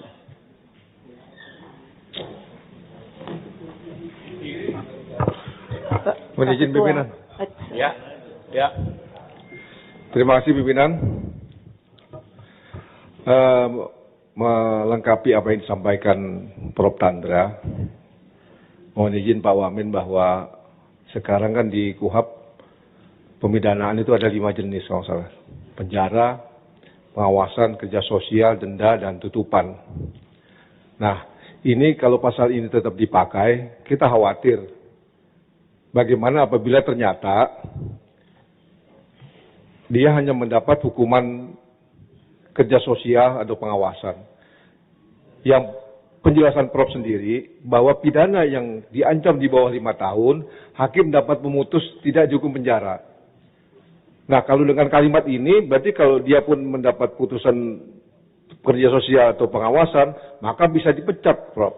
Kasihan juga, Prof. Kemudian kalau kita bandingkan dengan Undang-Undang ASN, itu dia minimal 2 tahun baru bisa diberhentikan. Mungkin sebagai perbandingan saja. Terima kasih. Assalamualaikum warahmatullahi wabarakatuh. Pak Beni ya? Dipidana penjara 2 tahun. Diberhentikan dengan pidana penjara paling singkat 2 tahun. Ya, kita perlu pendapat Ketua Persatuan Guru Besar se-Indonesia, Pak Bimantoro Wiono. Terima kasih pimpinan. Saya sepakat dengan teman-teman pimpinan bahwa memang harus ada batas minimalnya pidananya berapa tahun, karena apabila dia hanya mendapatkan pidana sanksi sosial saja kan rasanya tidak elok ya. Terima kasih pimpinan. Ada rumusannya nggak ya, kayak sama ke orang DPR nih Pak, 5 tahun atau apa gitu ya. Pak Ketua. Oh, siap Bu Mercy. Ya, berkaitan dengan pasal 3 ini Pak Ketua, poin A, dipidana berdasarkan putusan pengadilan yang telah memiliki kekuatan hukum tetap. Poin B, melanggar sumpah dan janji. 2 ayat ini menjadi sangat kabur sekali. Betul. Yang pertama, kalau berkekuatan hukum tetap, kalau sampai dengan PK, itu bisa 5-10 tahun. Dan yang kedua, melanggar sumpah janji jabatan, baiknya ditambahkan anak kalimat. Melanggar sumpah janji jabatan dan telah mendapatkan putusan dari sidang kode etik yang berstatus PTDH.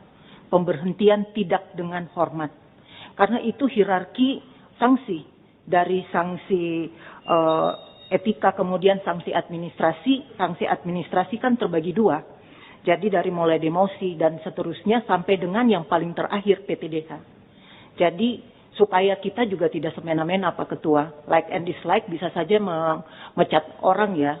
Jadi mungkin dengan ditambahkan anak kalimat berdasarkan putusan sidang kode etik kepolisian dengan status PTDH. Mungkin itu. Terima kasih. Mungkin kita itu saya tulis saja, tapi kita bahas yang poin A dulu nih, ya. Yang poin A dulu, coba. Teman-teman, ya Pak Beni Utama. Terima kasih, pimpinan. Karena di Undang-Undang ASN sudah menyebutkan dengan pidana penjara 2 tahun, ya rasanya untuk Polri pun kita samakan aja dengan Undang-Undang ASN itu. Kalau memang di Undang-Undang ASN menyebutkan itu 2 tahun. Nah, dipidana dengan pidana penjara 2 tahun. Memang berbunyi itu di Undang-Undang ASN. Saya pikir untuk huruf A ini disebutkan juga dengan pidana penjara 2 tahun. Seperti itu barangkali. Sebutkan dalam huruf A ini. Terima kasih. Ya, Pak Wamen. Iya. Ntar dulu, Bu. Iya, Ntar dulu. Yang poin A dulu, Bu. Pak Wamen. Ya. Terima kasih. Saya kira ini masukan yang sangat bagus. Memang karena kalau di KUHP sendiri, pidana di bawah 5 tahun itu tidak dijatuhi pidana penjara, tapi dikonversi dengan pidana kerja sosial dan pidana pengawasan. Oleh karena itu kami mengusulkan, sebagaimana pada ayat 1 huruf B, karena dipidana penjara 5 tahun atau lebih berdasarkan putusan pengadilan yang telah memiliki kekuatan hukum tetap. Jadi vonisnya acuannya, Pak? Iya, vonis. Bukan ancaman hukumannya, bukan. Dijatuhi pidana karena penjara. Karena kita ada KUHP baru nih, iya. Beda. Jadi bahasanya dijatuhi pidana penjara 5 tahun atau lebih.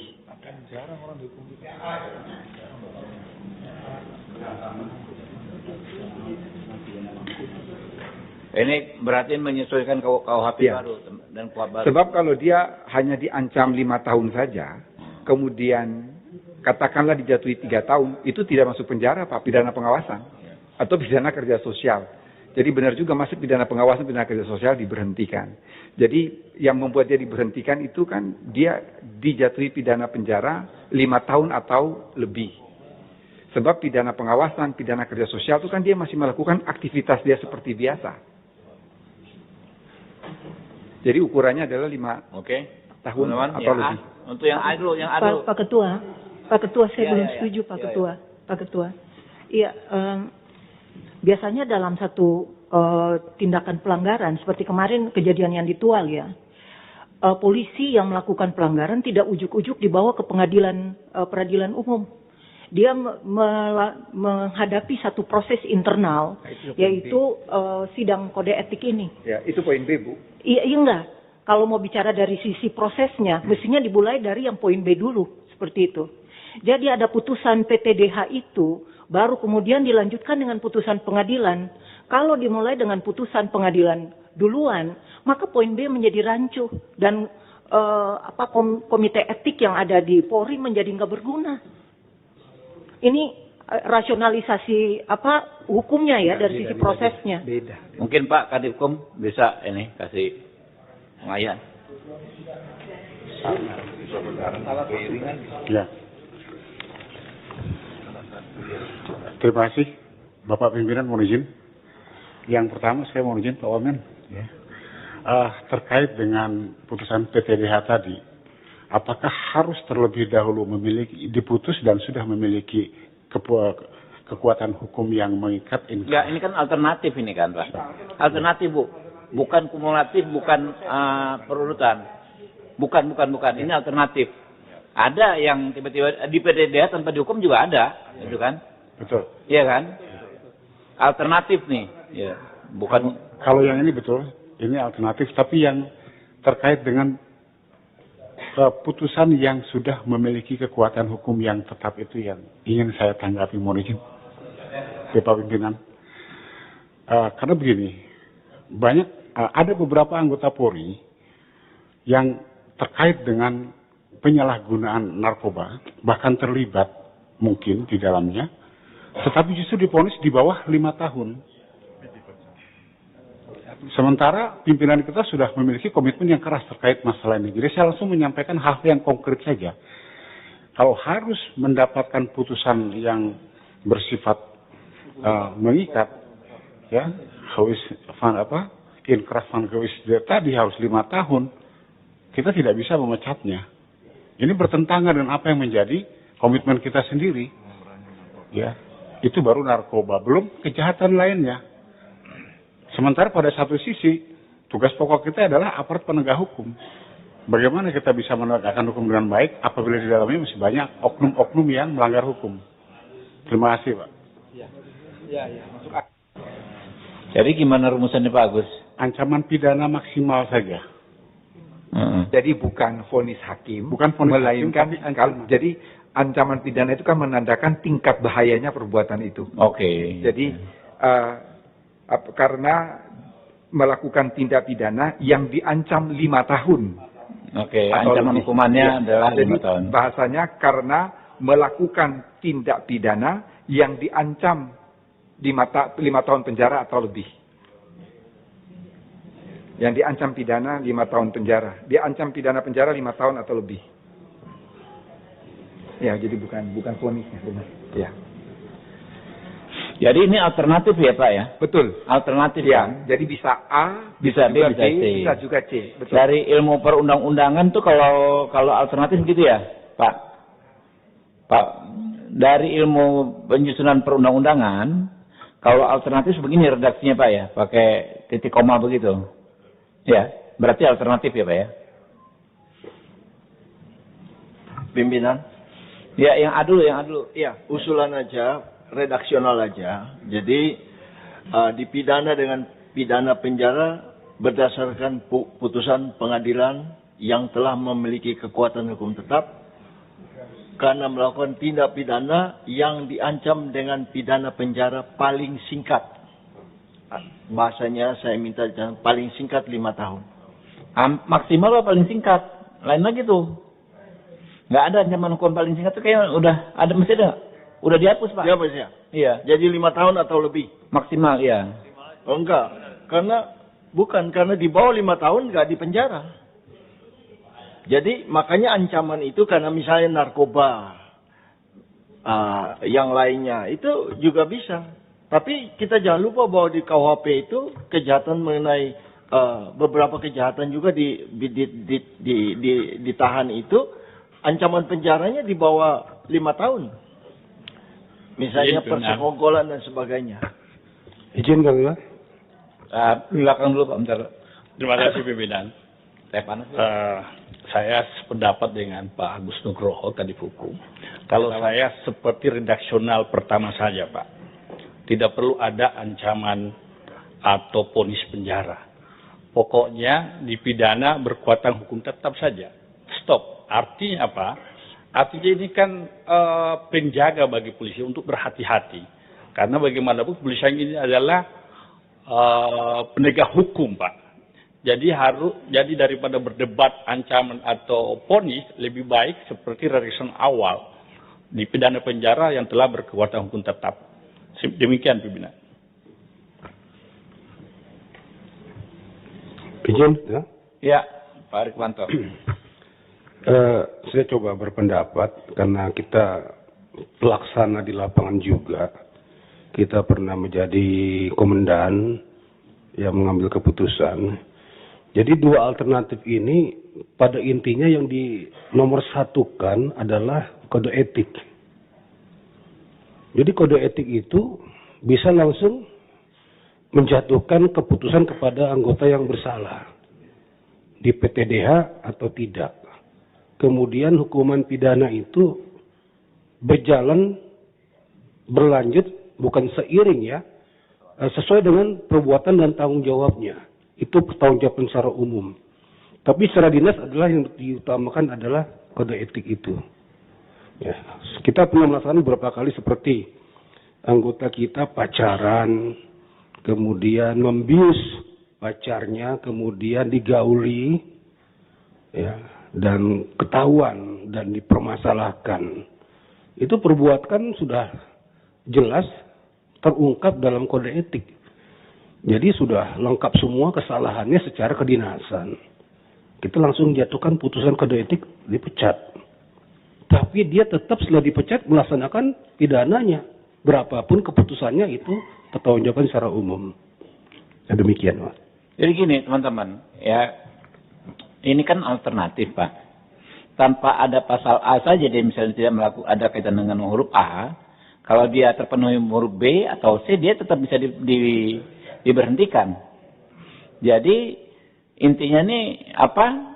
Kalau ada orang anggota polisi sudah dipidana penjara yang jenis kejahatannya ancaman hukumannya 5 tahun.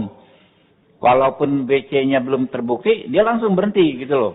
Karena memang itu berarti nggak berkualitas sebagai anggota polisi lagi. Jadi antara kode etik dengan pidana yang A itu menurut saya nggak bisa kita kait-kaitkan Pak. Ya, bisa jadi pidananya ringan ya kan ya, dia nggak diberhentikan, tapi dia kena yang B, kena yang C gitu kan. Bisa jadi kan begitu. Tapi kalau misalnya ada orang anggota polisi sudah kena hukuman yang 5 tahun, ya ancaman hukumannya berarti kan memang berat. Nah, itu diberhentikan juga walaupun yang B dan C belum terbukti gitu kan. Kalau kita lihat ini kumulatif alternatif ini Pak Ketua, bisa kumulatif, kode etiknya kena, pidananya juga kena. Enggak, ini alternatif Pak. Gini kan. Ya. Bukan ya? Itu betul. Gini kan. Ya Pak Martin nih, ini polisi bukan nih? Kawan polisi kita ini. Pimpinan, karena ini sifatnya alternatif, jadi saya pandangan baiknya kembali ke redaksi awal yang mempunyai kekuatan hukum yang tetap. Gitu. Saya sepakat dengan kawan kita Rudal tadi, karena alternatif sifatnya ini dan pimpinan memperjelas tadi, jadi redaksi awal sudah paling pas menurut saya. Terima kasih. Boleh dikit pimpinan? Boleh. Saya mau jemput jalan pikirannya Pak Agus ini. Dan kalau kita sadari Undang-Undang Polri kita ini 2002, jadi sampai sekarang 24 tahun. Pertanyaan saya kira-kira, kita mau ambil lesson learning, pengalaman. Dalam 24 tahun ini, secara umum, apa atau pelanggaran apa yang mengakibatkan personal Polri itu diberhentikan itu? Mana lebih banyak? Dan apakah dengan gambaran data itu nanti, maka 3 rumusan alternatif ini cukup sebagai... Pak, izin Pak, menurut saya ini saat ini kita mengambil keputusan Pak, jangan minta data lagi, repot lagi Pak. Ya, atas dasar itu saya mau mengatakan 3 opsi alternatif ini cukup untuk menegakkan Polri kita tadi. Gitu. Ya, karena yang mana aja kena kok ini, menurut saya gitu. Kena apa, melanggar salah satu aja dia berhenti gitu. Oh, iya. Iya kan? Jadi gimana nih teman-teman? Pak, kembali ke rumusan awal gitu. Kembali ke rumusan awal ya. Sama aja alternatif. Ya. Oke ya.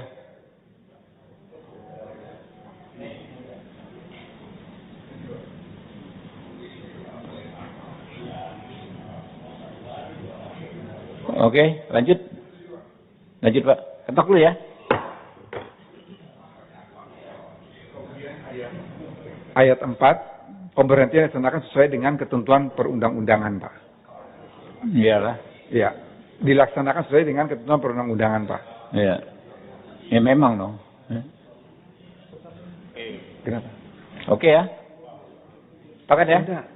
Kalau presiden harus presiden.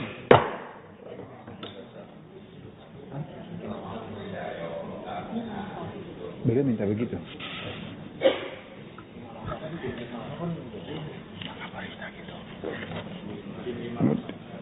Dan kemudian sekarang sebentar. Yang berikut pemberhentian anggota kepolisian negara Republik Indonesia. Yang berikut ayat 5, Pak. Pemberhentian anggota kepolisian negara Republik Indonesia karena batas usia pensiun dimaksud ayat 2 huruf B diatur dengan ketentuan sebagai berikut. A. Tamtama dan bintara paling tinggi 59 tahun. B. Perwira pertama, perwira menengah, dan perwira tinggi paling tinggi 60 tahun. C. Khusus untuk perwira tinggi bintang 4. usia pensiun paling tinggi 60 tahun dan dapat diperpanjang 1 tahun sesuai dengan kebutuhan yang ditetapkan berdasarkan keputusan Presiden. Iyalah ini untuk yang ahli-ahli. Ya, tentang dulu Pak, santai Pak. Tenang. Terus di buah. Tolong sekretariat. Nah. Sesuai, oke. Oke, Pak Wayan apa? Pak Menteri, tolong diberi penjelasan yang bisa kami dapat terima, karena di konsep awal rancangan kami, Bintara, Tamtama, perwira menengah, perwira tinggi itu semuanya pensiun dalam umur 6 tahun. 60 tahun. Kami tidak ingin menjelaskan, pasti tim kami di sini sudah melalui survei, penelitian, kajian yang mendalam, kenapa itu disamaratakan. Antara lain, umur 59 bagi kami itu mengabaikan pertimbangan bahwa harapan hidup umur orang Indonesia itu semakin baik. Kalau kita menengok beberapa negara lain, malah umur 60 itu dianggap masih pemuda, Pak Menteri. Mohon maaf kalau boleh menyebut nama negaranya, negara Cina yang sudah maju itu. 60 tahun itu masih dianggap pemuda itu. Nah, jika kita memensiunkan Bintara sebelum umur 60, mereka masih berstatus pemuda, mereka udah pensiun. Ada alasan yang setiap saat juga disebut dan fakta di lapangan, kita kekurangan Bintara yang luar biasa banyak, Pak Wamen. Di beberapa daerah, itu petugas kepolisian di desa itu merangkap 2 desa, 3 desa. Kenapa kita memensiunkan mereka lebih awal, padahal perwira tinggi malah ditambah. 60 bahkan bisa diperpanjang. Saya tidak mempersoalkan kompromi seperti ini, di mana 60 bisa ditambah 1 tahun, karena konsep kami adalah 63 tahun. Menurut saya 61 tahun ini masih bisa diterima akal sehat, walaupun kami sebenarnya ingin bertahan dengan konsep lama, yaitu seluruhnya 60 tahun, seluruhnya 60 tahun. Maka berikan penjelasan kepada kami, dan jika Pak Wamen sudi menerima pandangan bahwa Bintara juga definisikan umur 60 tahun, ya terima kasih, berarti Pak Wamen menghargai kerja-kerja teman-teman kita di Komisi 3 beserta tenaga ahli yang ada. Terima kasih. Ya Pak, silakan. Mengapa sampai pemerintah mengusulkan 59 dan 60? Yang pertama, kalau semuanya sama rata 60, maka sesungguhnya yang terjadi adalah demotivasi. Bintara dan Tamtama akan mengatakan kami tidak perlu sekolah untuk perwira, toh pensiunnya sama dengan perwira 60 tahun. Yang kedua, kalau semuanya 60 tahun, maka masa kerja Bintara Tamtama jauh lebih panjang daripada perwira. Bisa dibayangkan Bintara dan Tamtama itu usia 18 bisa jadi Bintara Tamtama. Sampai 60 tahun berarti masa kerjanya adalah 42 tahun. Sementara perwira yang sekolahnya lebih tinggi, itu masa kerjanya lebih kecil. Nah, itu mengapa sehingga harus ada pemisahan. Yang kedua, semua aparatur sipil negara juga punya ada gradasi. Mohon maaf, kami yang latar belakang akademisi, itu kalau tidak doktor, kemudian lektor, habis di 60. Doktor 65, guru besar 70. Jadi ada penghargaan kepada mereka yang memang sekolah untuk kemudian bisa menambah usia pensiun itu.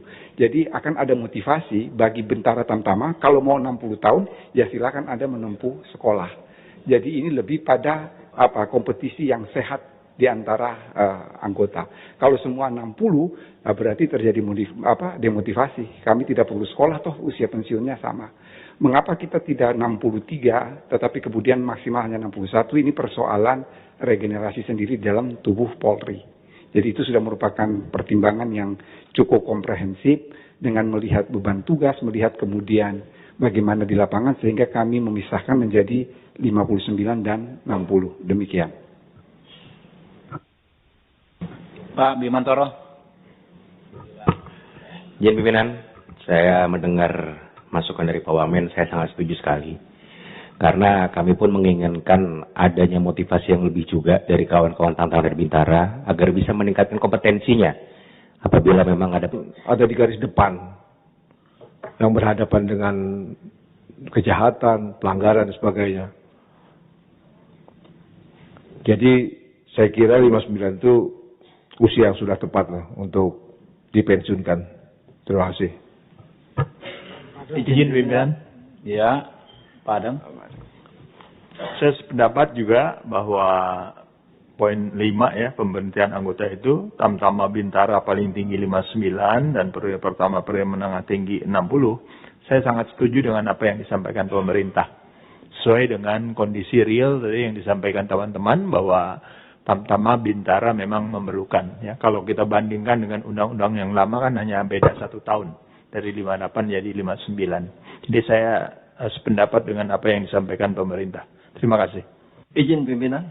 Ya, Pak Sudin. Terima kasih. Tadi pagi sudah saya uraikan panjang lebar, Prof. Ini mau saya sampaikan juga bahwa pendidikan di kepolisian itu kan berjenjang dan juga membutuhkan biaya yang banyak.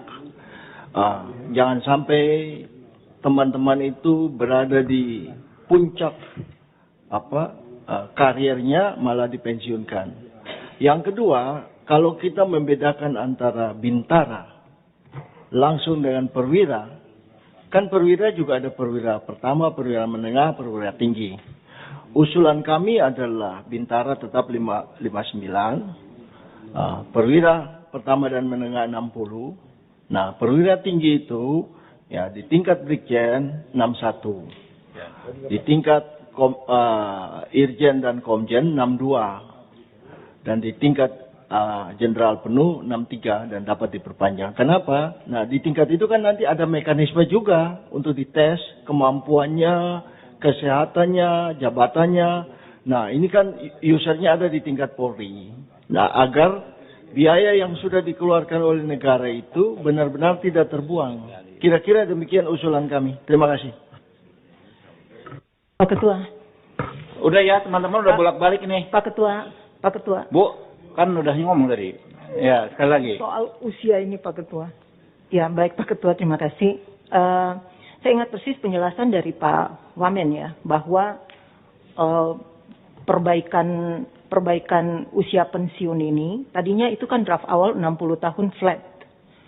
Supaya ada penyerataan antar institusi aparat penegak hukum. ASN sekarang ini putusannya 60 tahun umum, Pak. Sementara untuk kejaksaan sudah ada perbaikan menjadi 60 tahun juga. Jadi ini mereka semua statusnya ASN.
dan dihadiri oleh anggota dari seluruh fraksi yang ada di DPR RI.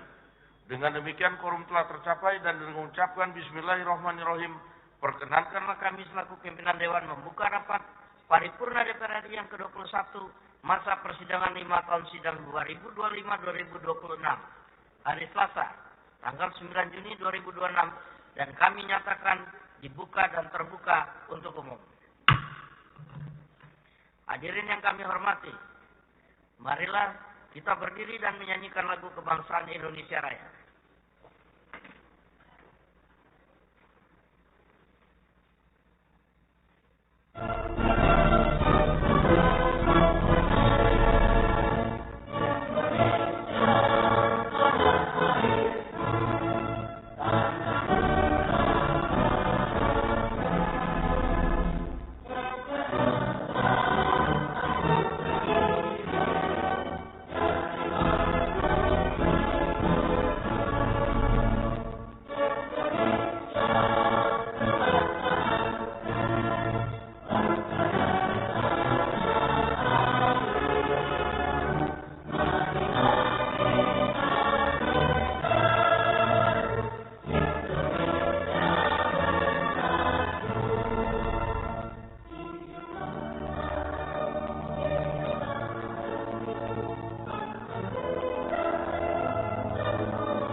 Hadirin kami persilakan untuk duduk kembali.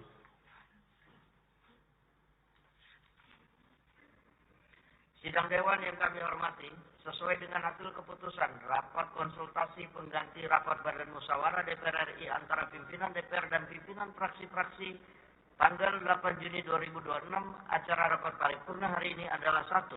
Pembicaraan tingkat 2 atau pengambilan keputusan terhadap rancangan undang-undang tentang perubahan ketiga atas Undang-Undang Nomor 2 Tahun 2022 tentang Kepolisian Negara Republik Indonesia. 2. Tanggapan pemerintah terhadap pandangan fraksi-fraksi atas kerangka ekonomi makro dan pokok-pokok kebijakan fiskal RAPBN tahun anggaran 2027. Apakah acara rapat tersebut dapat disetujui? Yang terhormat para anggota Dewan dan hadir yang kami muliakan, sebelum memasuki acara rapat paripurna hari ini kepada Menteri Hukum Republik Indonesia, Menteri Sekretaris Negara Indonesia, Kepala Kepolisian Negara Republik Indonesia, jajaran Kementerian Keuangan Republik Indonesia, dan jajaran Kementerian Pendayagunaan Aparatur Negara dan Reformasi Birokrasi, kami persilakan untuk memasuki ruang sidang kepada anggota Dewan agar tetap di tempatnya masing-masing untuk mengikuti acara selanjutnya. Dengan ini rapat kami skors.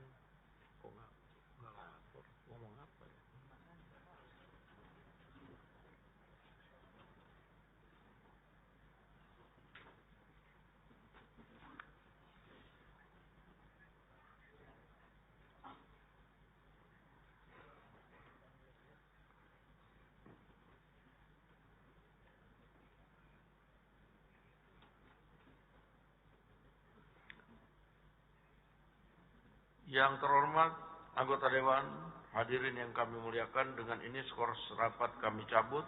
Rapat paripurna Dewan kita lanjutkan kembali.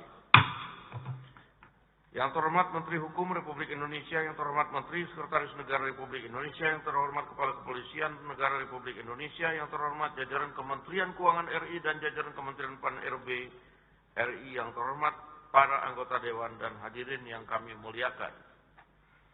Marilah kita memasuki acara paripurna Dewan hari ini, yaitu pembicaraan tingkat 2 atau pengambilan keputusan terhadap rancangan undang-undang tentang perubahan ketiga atas Undang-Undang Nomor 2 Tahun 2002 tentang Kepolisian Negara Republik Indonesia. Berkenaan dengan hal di atas, berkenaan dengan ini kami mempersilakan kepada Ketua Komisi 3 DPR RI yang terhormat Saudara Dr. Habibur Rahman SH MH untuk menyampaikan laporannya. Waktu kami persilakan.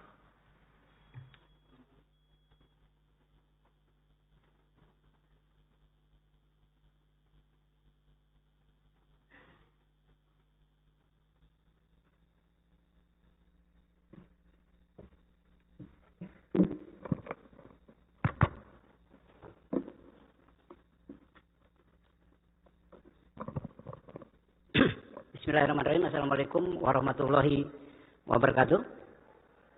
Laporan paripurna Komisi 3 DPR RI terkait rancangan undang-undang tentang perubahan ketiga atas Undang-Undang Nomor 2 Tahun 2002 tentang Kepolisian Negara Republik Indonesia dalam rapat paripurna DPR RI Selasa 9 Juni 2026.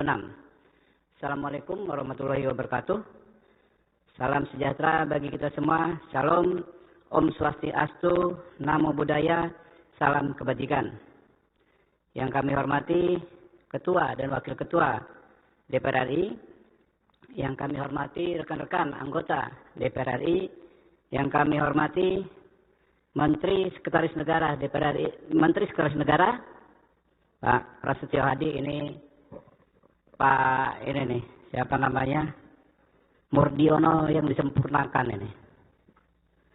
Yang kami hormati Menteri Hukum Republik Indonesia, Menteri Keuangan Republik Indonesia, yang kami hormati Pak Kapolri Listio Sigit Prabowo.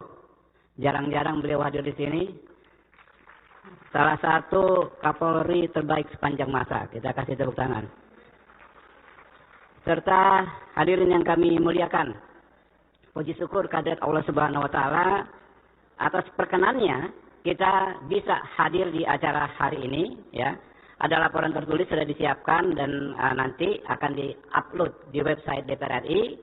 Saya mohon dianggap dibacakan. Saya hanya akan menjelaskan sedikit pakai PowerPoint supaya teman-teman rekan-rekan juga bisa menjelaskan soal RUU Polri ini kepada konstituen masing-masing di daerah pemilihan. Bisa disetujui ya teman-teman ya. Ya, teman-teman ya. Kita ucapkan puji syukur atas rahmat dari Allah Subhanahu wa taala karena undang-undang ini akhirnya selesai juga. Sebetulnya RUU Polri ini kita rencanakan dibahas jauh sebelum KUHAP. Nah, KUHAP dulu selesai baru RUU Polri. Ya, kita kemarin secara resmi rapat raker panjang itu pada tanggal 25 Mei 2026. Nah teman-teman, dalam konteks meaningful participation ini pasti akan banyak ditanyakan oleh teman-teman di daerah pemilihan oleh konstituen ya.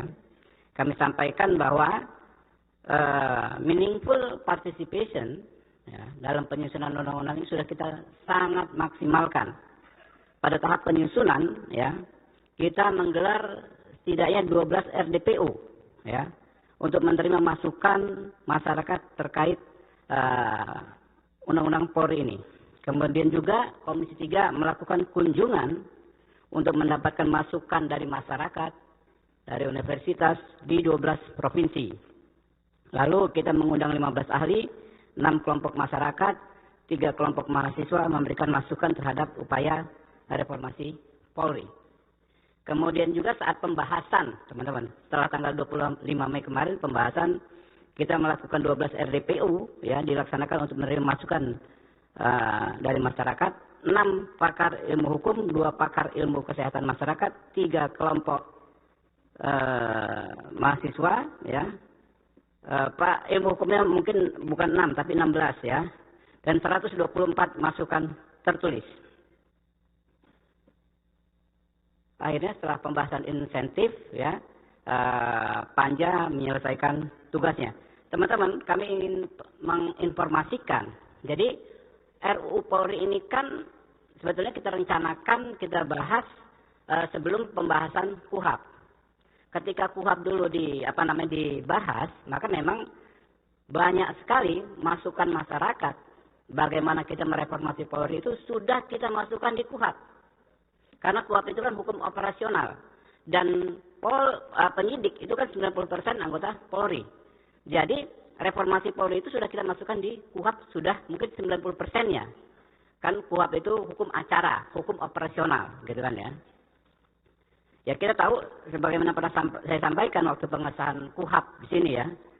Penguatan pengawasan internal dan eksternal kepada institusi Polri ini sudah begitu luar biasa kita masukkan di KUHAP. Kita bayangkan kalau dulu ya di era KUHAP lama susah sekali mengawasi. Kenapa? Orang diperiksa nggak bisa didampingi advokat. Dengan KUHAP baru sejak saat sebelum ya berstatus sebagai saksi bisa didampingi advokat 24 jam. Ya. Dan advokatnya bisa bersikap aktif ya. Membela kepentingan kliennya. Kalau dulu di KUHAP yang lama cuma boleh duduk dengar diam catat. Ya bagaimana mau mengawasi kinerja penyidik atau anggota Polri. Ya. Kemudian di KUHAP yang baru ada CCTV. Diwajibkan ada CCTV, ada kamera pengawas dalam setiap aktivitas pemeriksaan. Kalau di KUHAP yang lama nggak ada, baru-baru ada CCTV. Makanya kan sering ada kejadian injak kaki ya dan lain sebagainya.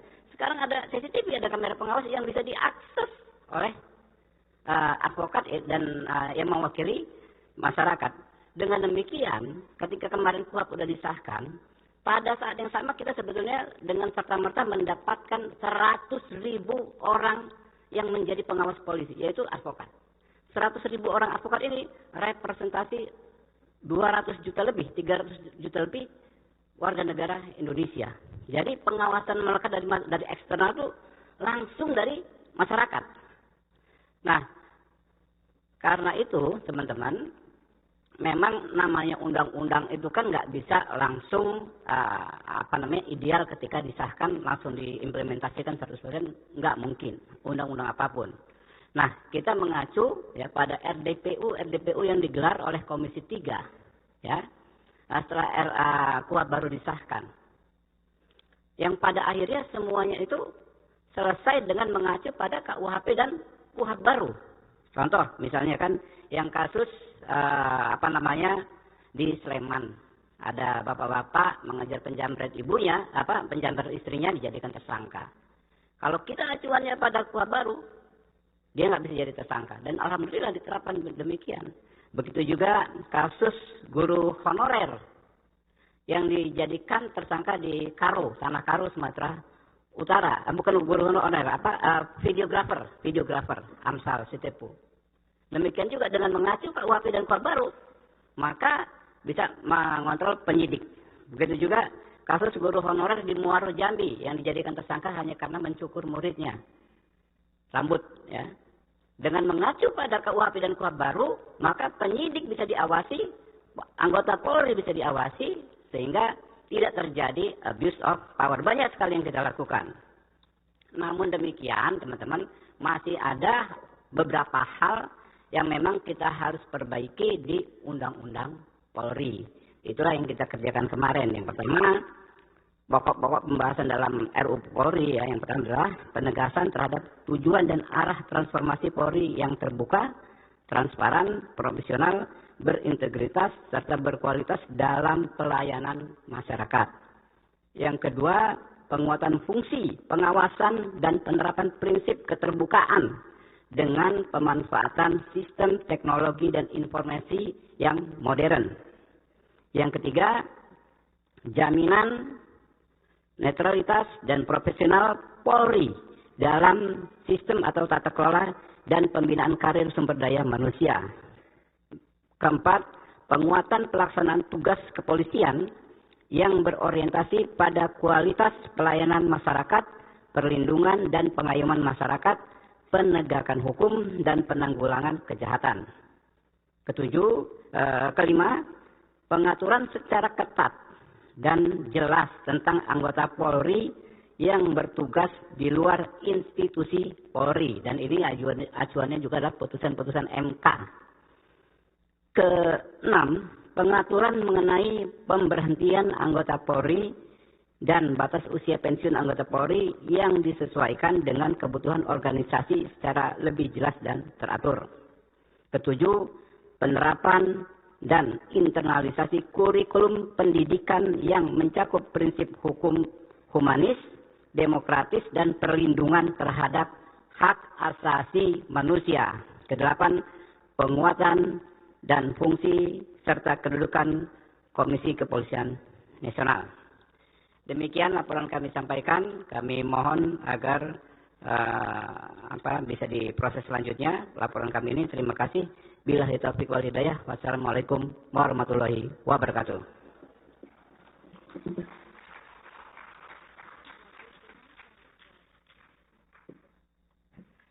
Terima kasih kami sampaikan kepada Ketua Komisi 3 DPR RI.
Tiba saatnya kami minta persetujuan fraksi-fraksi terhadap rancangan undang-undang tentang perubahan ketiga atas Undang-Undang Nomor 3 Tahun 2002 tentang Kepolisian Negara Republik Indonesia. Apakah dapat disetujui untuk disahkan menjadi undang-undang?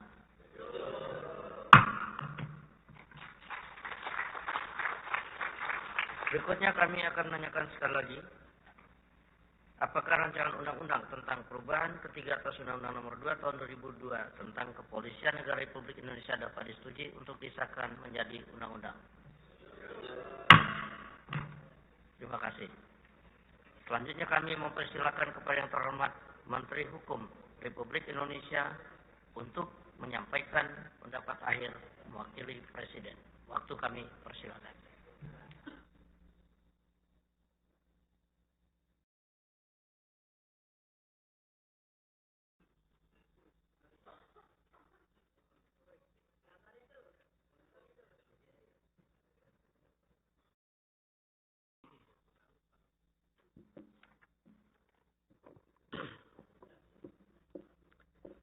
Bismillahirrahmanirrahim. Assalamualaikum warahmatullahi wabarakatuh.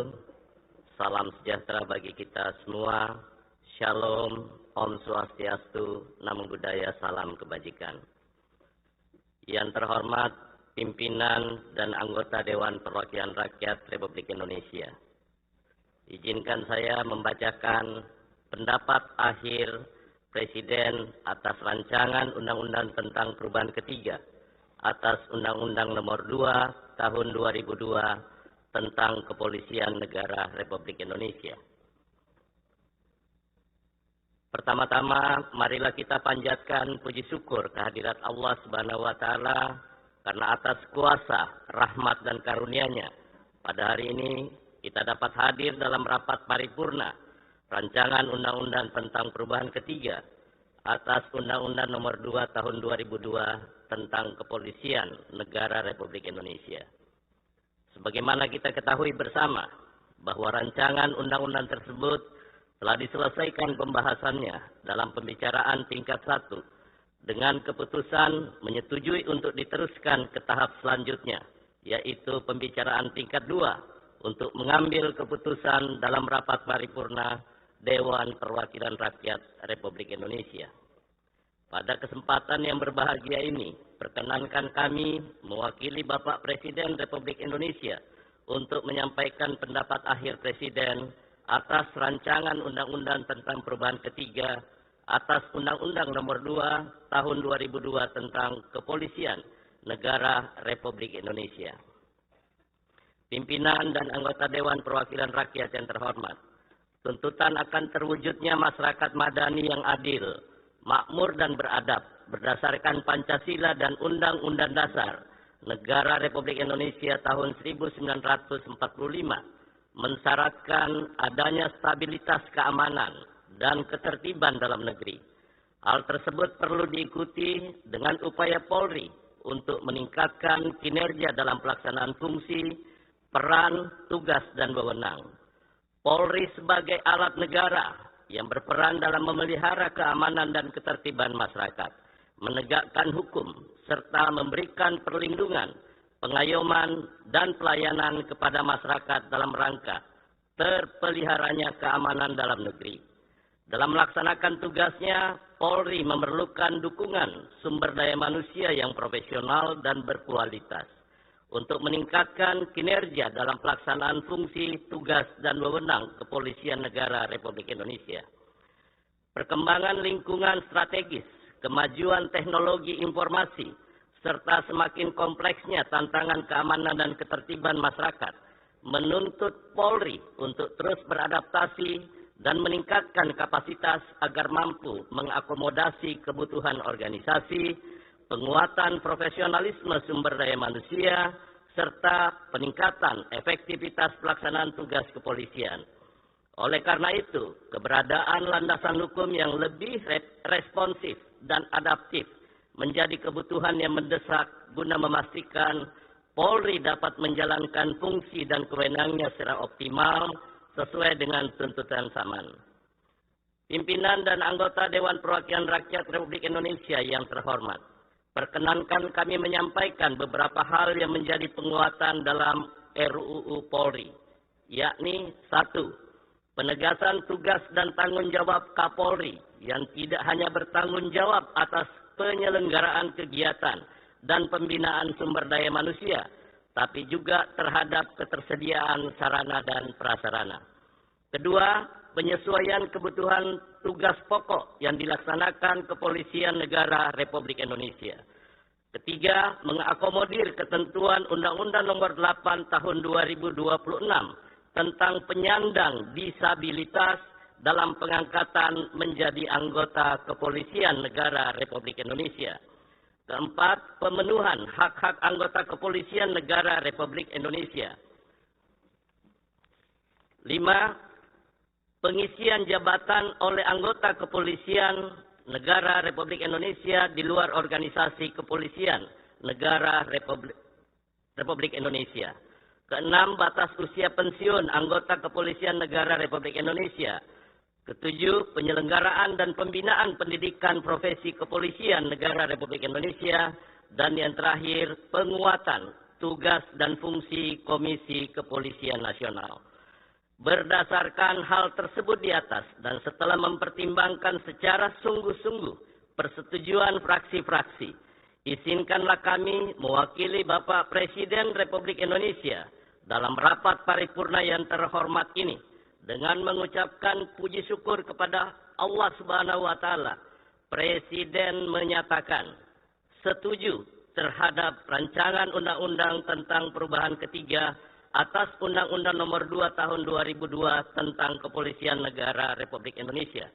Pada akhirnya kami mewakili Bapak Presiden menyampaikan ucapan terima kasih dan penghargaan yang setinggi-tingginya kepada pimpinan dan anggota Dewan Perwakilan Rakyat Republik Indonesia yang terhormat yang dengan penuh dedikasi, kerja keras, pemikiran, perhatian, dan kerjasama untuk dapat menyelesaikan pembahasan rancangan undang-undang ini.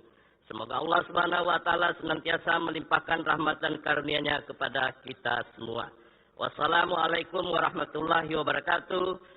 Om Santi Santi Santi Om. Atas nama Presiden Republik Indonesia, Menteri Hukum Republik Indonesia, Supratman Andi Aktas.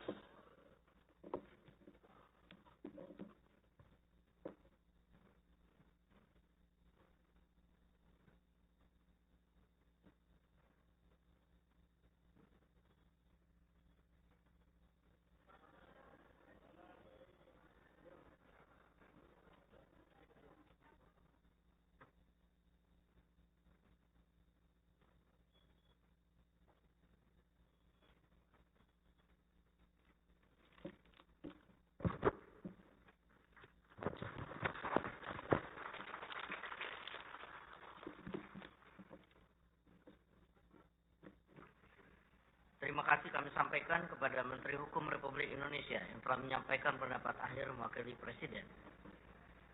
Sekarang kami akan menanyakan kembali kepada seluruh peserta. Sidang yang terhormat, apakah rancangan undang-undang perubahan ketiga atas Undang-Undang Nomor 2 Tahun 2002 tentang Kepolisian Negara Republik Indonesia dapat disetujui untuk disahkan menjadi undang-undang? Setuju. Terima kasih. Melalui forum ini kami menyatakan penghargaan dan terima kasih yang setinggi-tingginya kepada yang terhormat Menteri Hukum Republik Indonesia, Menteri Sekretaris Negara, Menteri Keuangan, dan Menteri Pendaya-gunaan Aparatur Negara dan Reformasi Birokrasi atas segala peran serta dan kerjasama yang telah diberikan selama pembahasan rancangan undang-undang tersebut. Perkenankan pula atas nama pimpinan Dewan kami menyampaikan penghargaan dan terima kasih kepada pimpinan dan anggota Komisi 3 DPR RI yang telah menyelesaikan pembahasan rancangan undang-undang ini dengan lancar. Selanjutnya kepada Menteri Hukum Republik Indonesia, Menteri Sekretaris Negara, Kepala Kepolisian Republik Indonesia, jajaran Kementerian Keuangan, serta jajaran Kementerian Pendaya-gunaan Aparatur Negara, kami mempersilakan saudara-saudara untuk meninggalkan ruang sidang. Kepada Menteri Keuangan Republik Indonesia serta Menteri Perencanaan Pembangunan Nasional, kami persilakan untuk masuk ke ruang sidang, dan kepada anggota Dewan diminta agar tetap di tempat masing-masing. Dengan ini rapat kami skors.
Baik, hadirin yang kami muliakan, dengan ini skor rapat kami cabut, rapat paripurna Dewan kita lanjutkan kembali.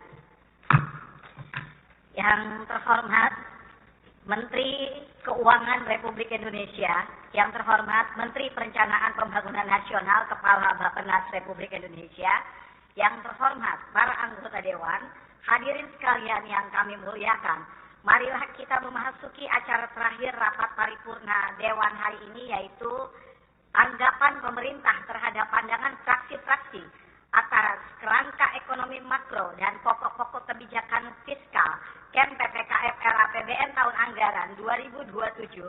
Sebagaimana kita ketahui bersama bahwa fraksi-fraksi telah menyampaikan pandangan fraksi-fraksi atas kerangka ekonomi makro dan pokok-pokok kebijakan fiskal RAPBN tahun anggaran 2027 pada rapat paripurna tanggal 4 Juni 2026 yang lalu, dan sesuai dengan ketentuan pasal 167 ayat 5 Peraturan DPR RI nomor 1 tahun 2020 tentang tata tertib yang menyebutkan bahwa pemerintah memberikan tanggapan terhadap pandangan fraksi sebagaimana dimaksud pada ayat 4 dalam rapat paripurna DPR.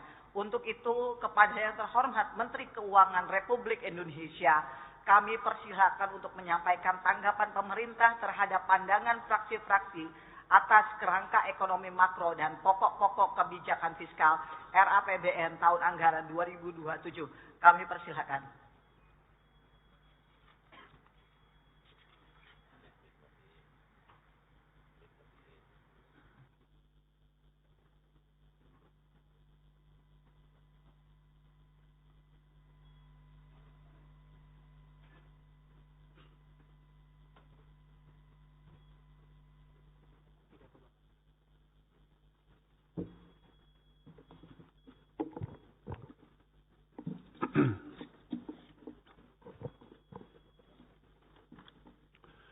Bismillahirrahmanirrahim.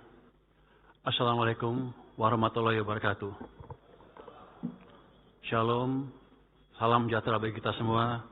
Om Swastiastu, Namo Buddhaya, salam kebajikan, Rahayu. Yang kami hormati, pimpinan dan para anggota Dewan Perwakilan Rakyat Republik Indonesia, serta Menteri Perencanaan Pembangunan Nasional, Ketua Bappenas. Alhamdulillahirabbil alamin. Puji syukur senantiasa kita panjatkan kehadirat Allah Subhanahu wa Ta'ala, Tuhan Yang Maha Esa, atas limpahan rahmatnya dan karunia-Nya. Kita dapat hadir di sidang paripurna DPR hari ini untuk pembahasan kerangka ekonomi makro dan pokok-pokok kebijakan fiskal atau disebut KEM PPKF. Sebagai pembicaraan pendahuluan penyusunan rancangan anggaran pendapatan dan belanja negara tahun anggaran 2027.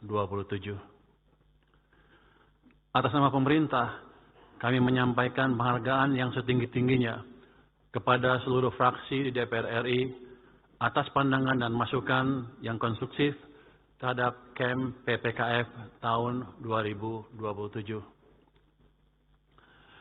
Seluruh pandangan dan masukan tersebut menjadi catatan penting dan perhatian bagi pemerintah, sekaligus memberikan keyakinan bahwa kita semua memiliki semangat dan komitmen yang sama untuk tetap menjaga agar RAPBN tahun anggaran 2027 sehat dan efektif untuk mendukung agenda pembangunan. KEM PPKF tahun 2027 mempunyai nilai yang sangat strategis dalam mendukung agenda pembangunan.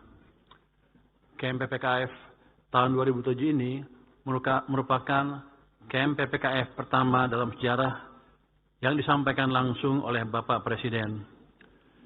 Ini juga menjadi KEM PPKF pertama saya sebagai Menteri Keuangan.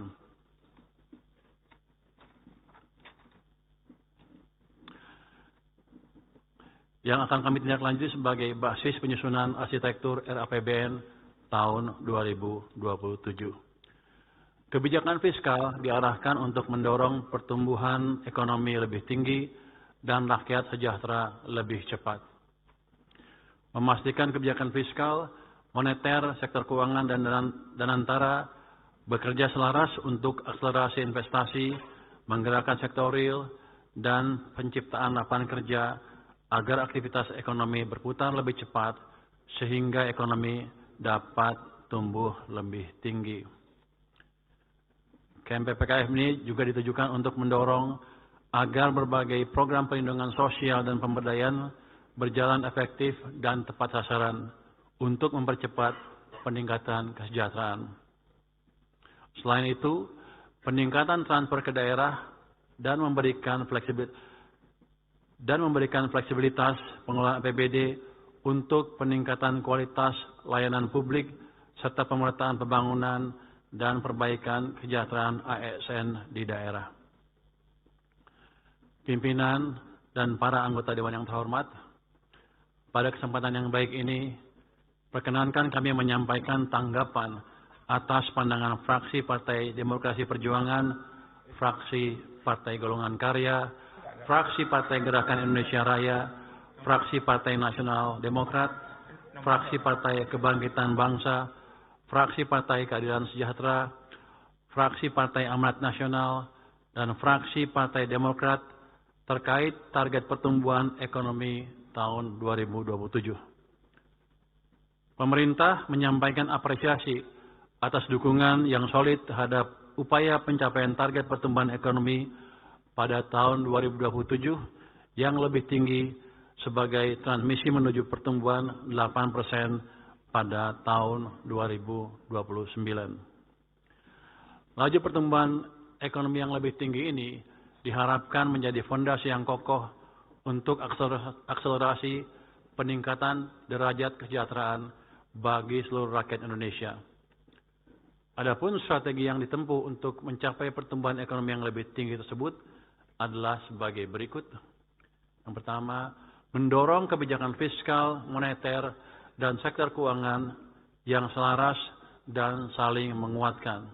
Kemudian, mengakselerasikan investasi bernilai tambah tinggi yang berorientasi ekspor dan mendorong peran dan antara untuk percepatan investasi yang produktif pada sektor strategis, sekaligus investasi jangka panjang untuk leverage aset negara melalui peningkatan partisipasi investor global.